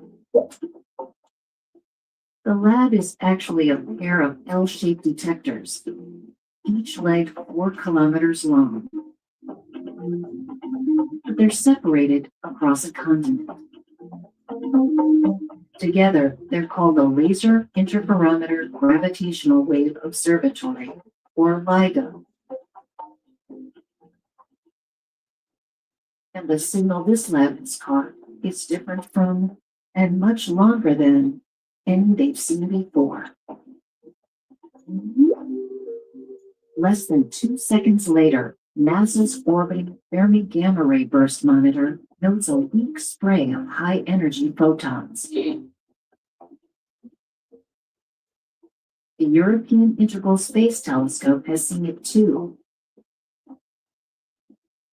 The European Virgo, a close cousin of LIGO, hasn't detected anything. But the instrument has known blind spots, which actually narrows down the search to an area in the Hydra constellation with about 50 galaxies.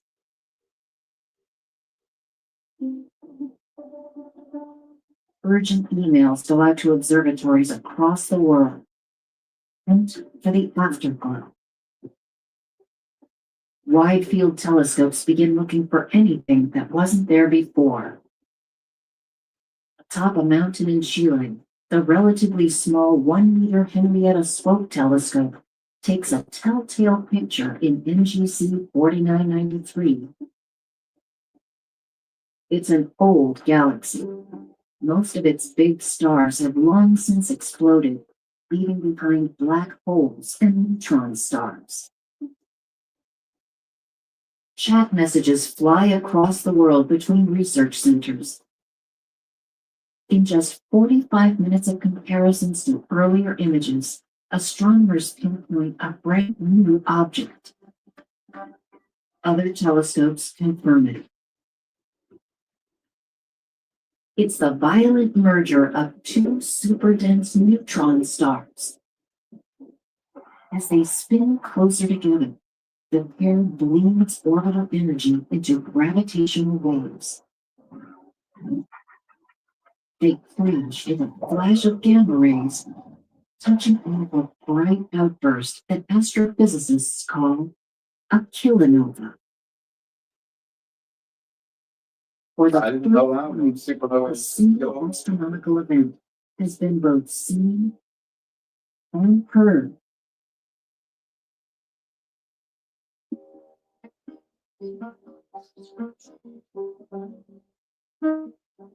To most people, the world is a colorful place. But we actually see only a tiny sliver of all the light around us. Specially designed telescopes can see cosmic events in other wavelengths of the electromagnetic spectrum.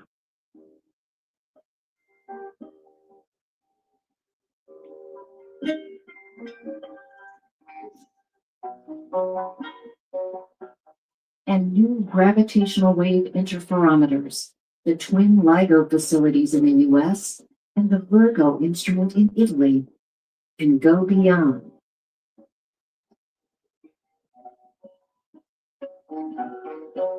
Each of the 3 compares the changing length of a laser beam as a passing gravitational wave warps our planet. Their extremely sensitive mirror systems can recognize ruffles in space-time. Disturbances from violent events long ago and far away. Electromagnetism gives astronomers the sight. Gravitational waves now offer them the sound. LIGO and Virgo have previously spotted several mergers of two black holes and have characteristic short chirps. The new detection plays out over more than a minute, nearly 100 seconds.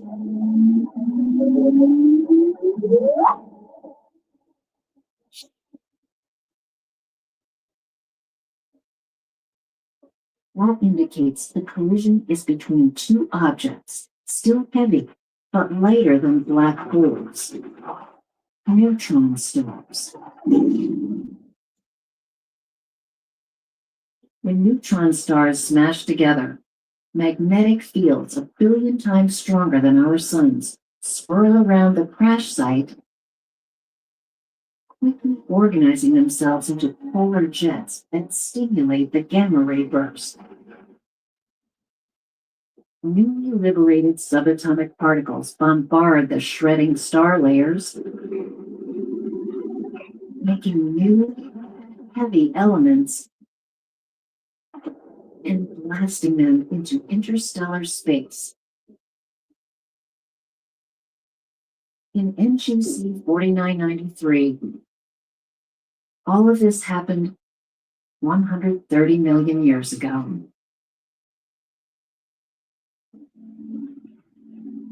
Here on Earth, the first flowering plants were just blossoming.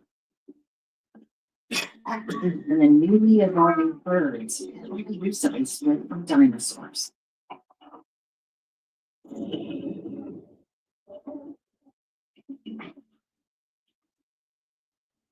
As the light from the kilonova finally reaches Earth, the Hubble Space Telescope watches the glow. At least 70 different ground-based telescopes make more than 100 observations in the visible and infrared.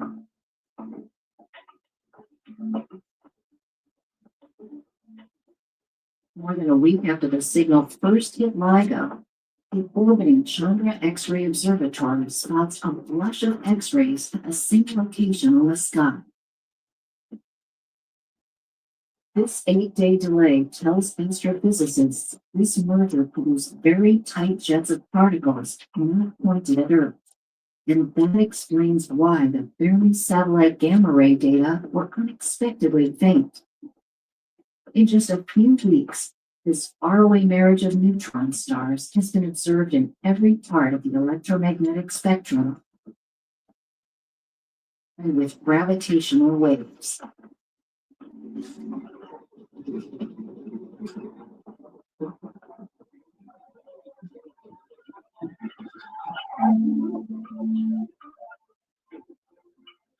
A single event is observed at diverse wavelengths with different types of instruments. Scientists call it a multi-messenger detection.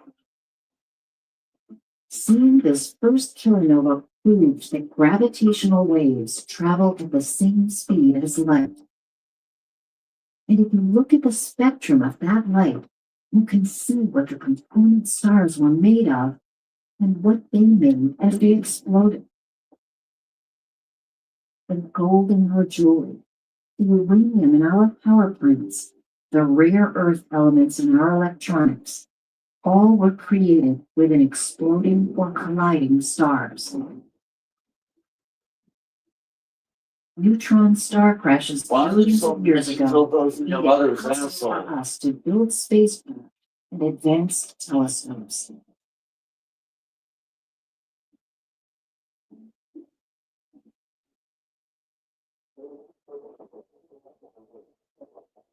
As a star at least 8 times more than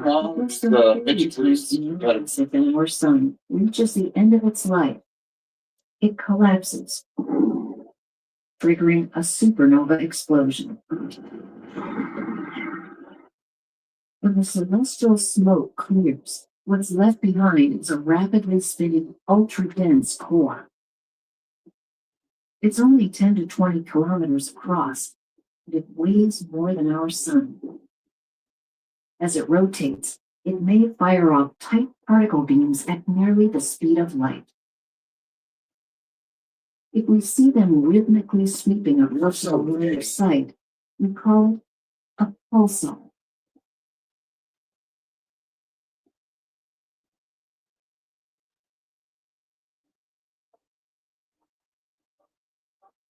Rock faggots. Neutron stars are often found in binary pairs.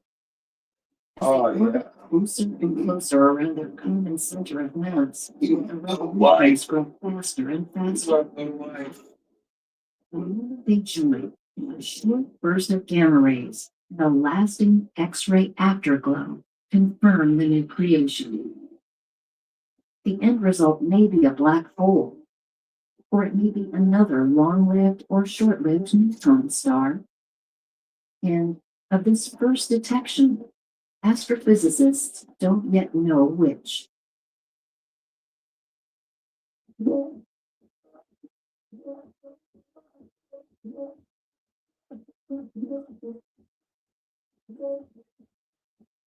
The laser interferometers that kicked off this rapid chain reaction of scientific discovery are themselves triumphs of science and engineering. Albert Einstein, whose 1915 general theory of relativity predicted gravitational waves, believed such instruments could never be built. Their development, a century later, earned their builders the 2017 Nobel Prize in Physics. The two LIGOs and the Virgo are not directional detectors, but combining their data sets can begin to roughly suggest the source location on the sky. Getting matching visual signatures at many wavelengths takes a lot of dissimilar telescopes closely cooperating and coordinating. This kind of science is much bigger than any one institution or nation. Next, international multi-messenger astronomers will be looking into their data streams to find the sights and sounds of a neutron star merging with a black hole.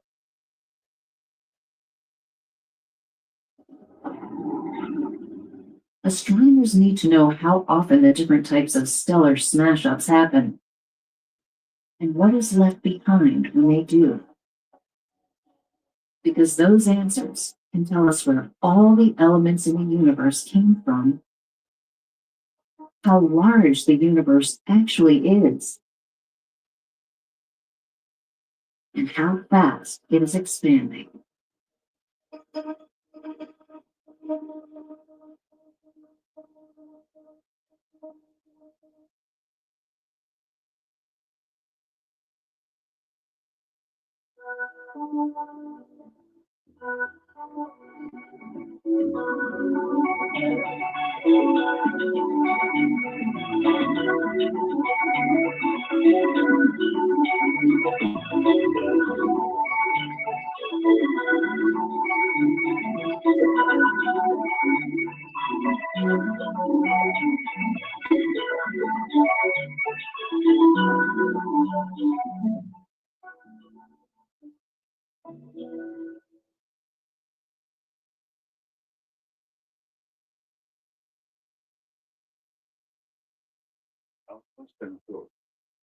A trio of stars, 4.3 light years from Earth. They are the sun's nearest neighbors.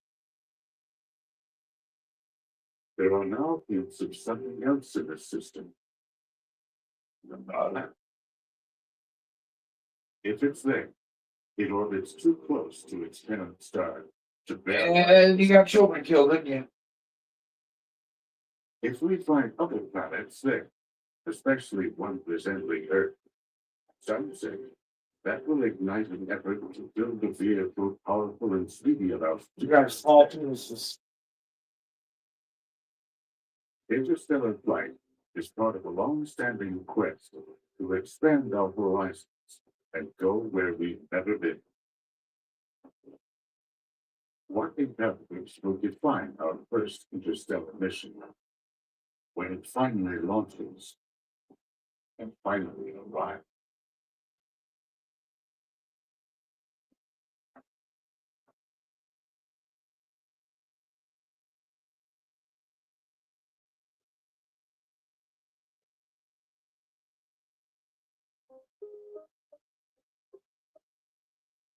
future journey beyond our solar system has been compared to the great human migrations of the past. One of the greatest spanned the uncertain reaches of the Pacific Ocean. It began 8,000 years ago with the arrival of people on Taiwan off the coast of China. By around the year 1200 AD, their Polynesian descendants arrived at their furthest point, Easter Island.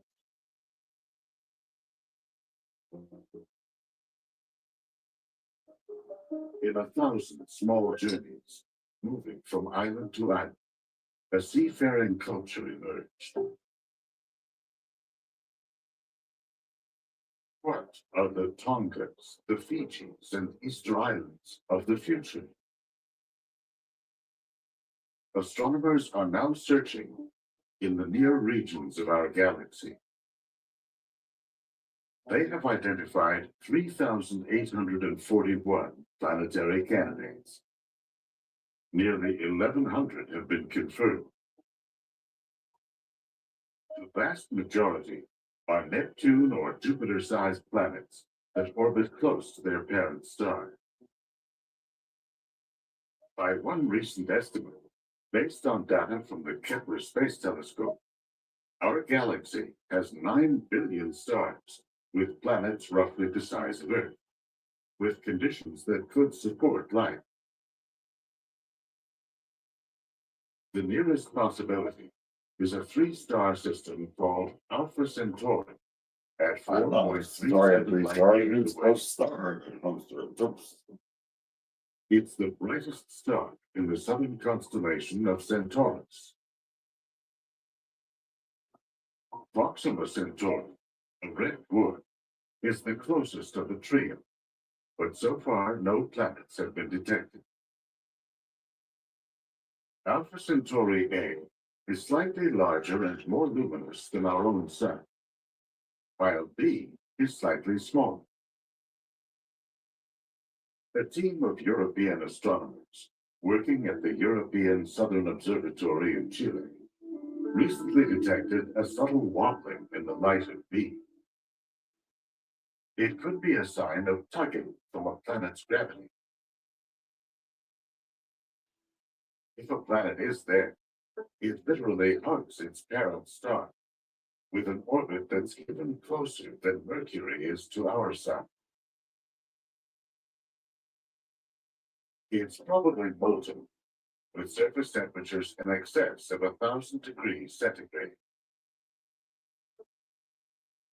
Are there other planets far enough out for liquid water to flow?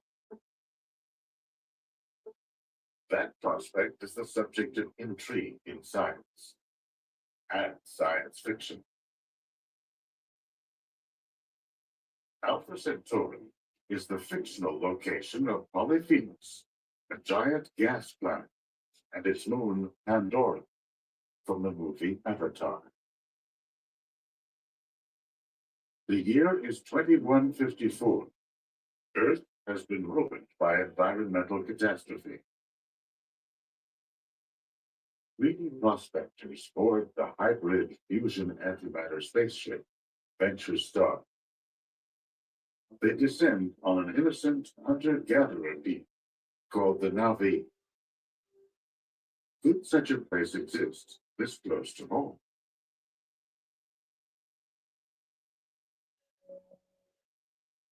One problem with Alpha Centauri is that the orbits of A and B bring the stars as close as Saturn is to our sun. This means that planets further out could have been pulled away and flung out into space. For this reason, Alpha Centauri was not high priority for planet hunters. That is, until similar examples turned up, such as Kepler 16. 16b is a planet that orbits 2 stars, which in turn orbit each other.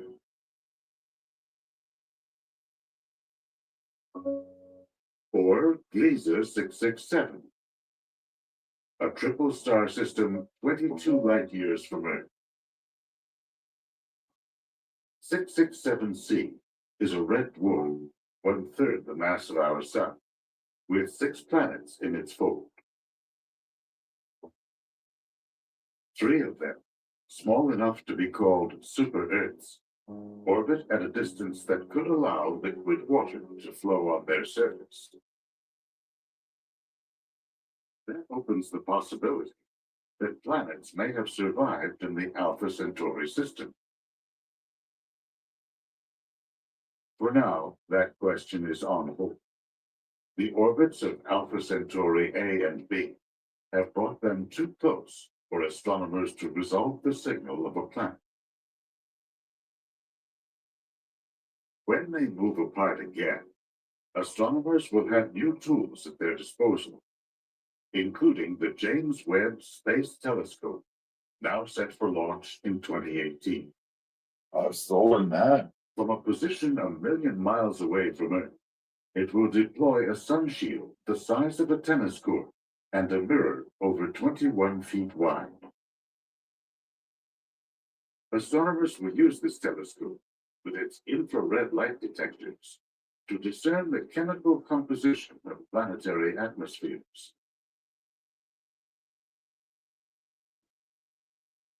Here are Alpha Centauri A and B, as seen by the Cassini spacecraft just above the rings of Saturn.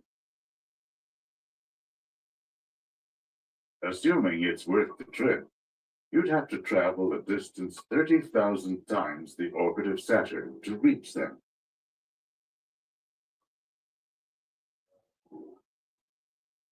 To put the journey into perspective, consider Voyager 2, now on its way out into the galaxy. After a series of gravitational assists from Jupiter and Saturn, the spacecraft is traveling at about 62,000 kilometers per hour. If it were headed in the right direction, it would need another 73,000 years to reach Alpha Centauri.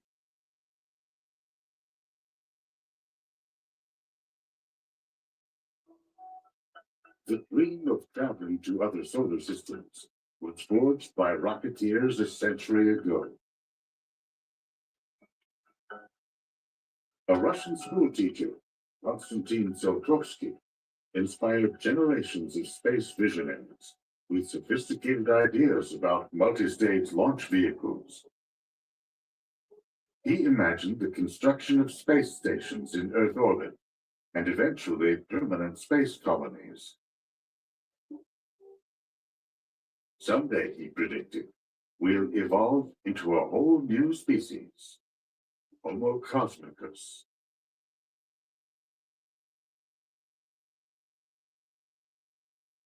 Since then, rocketry's greatest advances have centered on ways of containing explosive propellants and methods of maintaining stable flight at high speeds. The problem with chemical rockets is that they are just not very efficient.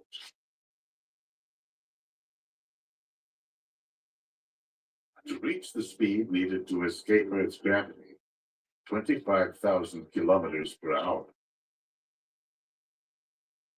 the space shuttle carried 15 times its weight in fuel.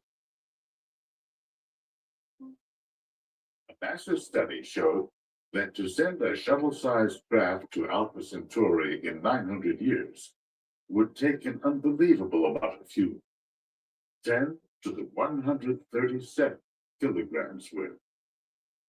That's more than the entire visible universe. There are several promising advanced propulsion concepts on the drawing board, including fuel-efficient plasma engines, which accelerate a spacecraft gradually to high speeds. It won't get us to Alpha Centauri in anything close to a human lifespan. To go that far and that fast, a pre-Apollo project called Orion called for a series of controlled nuclear explosions to propel a spacecraft to high speeds. The project died amid concerns about the impact of nuclear explosions on the environment. Back in the 1970s, a group of scientists unveiled designs for Daedalus. This giant fusion-powered craft would have had to carry 50,000 pounds of fuel. The plan was to accelerate to 12% the speed of light and reach a nearby star in 50 years. Other plans have included ramjets with vast magnetic fields that scoop up a fuel supply of hydrogen ions, or solar sails powered by the solar wind and by lasers stationed along the way. Then there's the rocket of choice in science fiction, powered by the most potent fuel in nature, antimatter.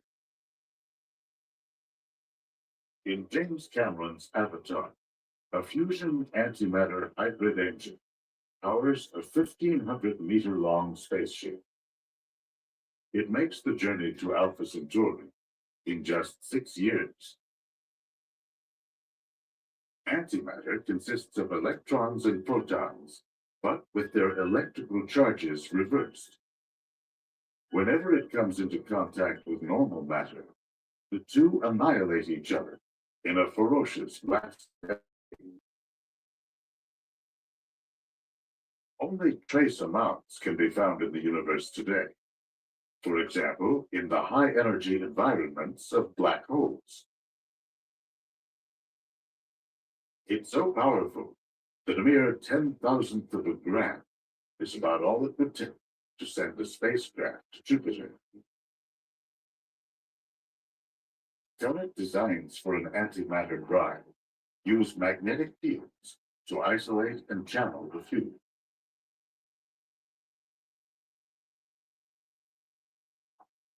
The idea is to merge a stream of protons with a stream of its antimatter opposite, antiprotons. A magnetic field pinches or compresses the combined streams into a narrow beam. Annihilation then produces an ultra-high energy laser that shoots out the back of the craft. That causes a recoil effect that pushes on the magnetic field produced by the beam and propels the craft forward. Antimatter can be produced on Earth in giant physics labs like the Large Hadron Collider.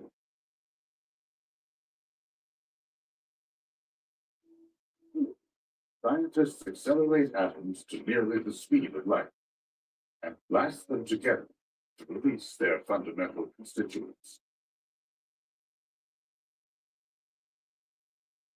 The heat is so small that the cost of producing just a gram's worth of antimatter would be upwards of $100 trillion.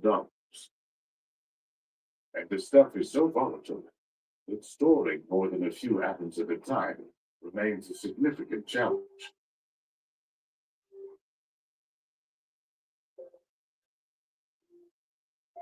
If specialized facilities were built, the cost could drop by one estimate to as low as $10 billion per gram.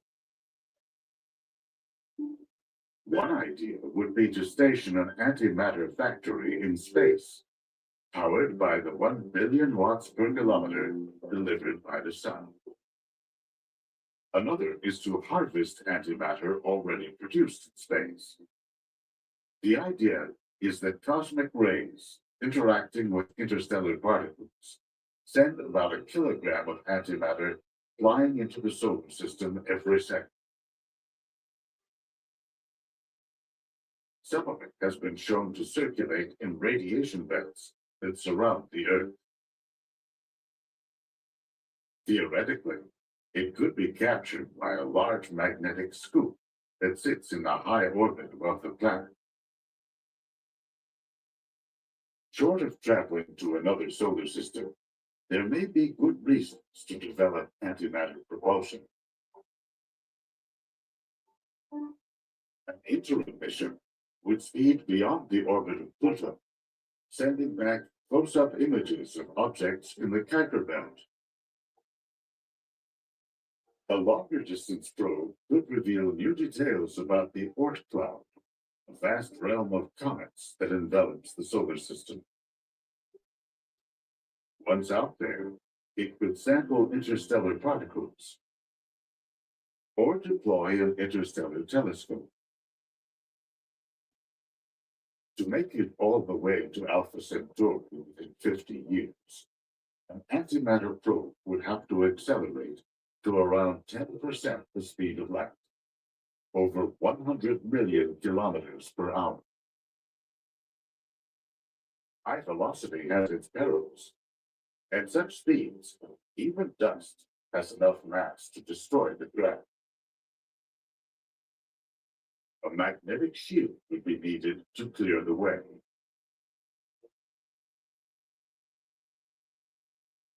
If it could be done, there may be other destinations to consider. At least 22 stars within 12 light years of Earth. Any way you look at it, the first interstellar voyage will be a quantum leap for humanity. The urge to reach out to distant horizons, to climb the highest peak, is a vital part of human nature. But explorers of old set off not just because it was there. At times it was grief, fear, and despair that propelled them from their homelands and allowed them to endure their long journeys. What humanity will send future generations into space? The physicist Stephen Hawking, it's a question of survival. I don't think the human race, he said, will survive the next 1,000 years unless we spread into space. There are too many accidents that can befall life on a single planet. We can't foresee the impact of wars, social upheaval, or the course of human civilization in coming centuries. But an early context for the mission may be emerging now. On one hand, the technological advances that might make such a mission possible could revolutionize many other aspects of life on this planet. The ever-increasing number of transistors that can be placed inexpensively on a computer microchip has become a metaphor for the advance of technology. Developers forecast a steep rise, even an acceleration, in the pace of invention and basic research, and for whole new solutions to the problems of energy, food production, health, and more. In addition, despite the daily drumbeat of violence and war, we are actually living in one of the most peaceful eras in human history. Over the centuries, the number of people killed in battle has steadily dropped as civilizations evolved. With 2 world wars, the 20th century was pretty bad, but the 19th was even worse. In terms of deaths per 100,000, war, genocide, murder, and other factors, the world is relatively calm. On the other hand, major periods of scarcity and suffering may loom. The last century saw the world's population grow from less than 2 billion to nearly 7 billion today. It may reach 9 to 10 billion by the year 2040. Fucking breeders. According to a recent UN report, the world will have to produce 70% more food by the year 2050, and at least that much more energy to sustain the population. Simple, clean water in some regions is already extremely scarce. Now throw in environmental impacts like rising sea levels, or the spread of deserts linked to a gradually warming climate. No matter how you look at it, our world is changing in ways that will impact the way we live and relate to each other. Will technological advancements allow us to halt the degradation of our natural environments and increase the carrying capacity of our planet? Will we find ways to mitigate the effects of war, natural catastrophes, or political upheavals?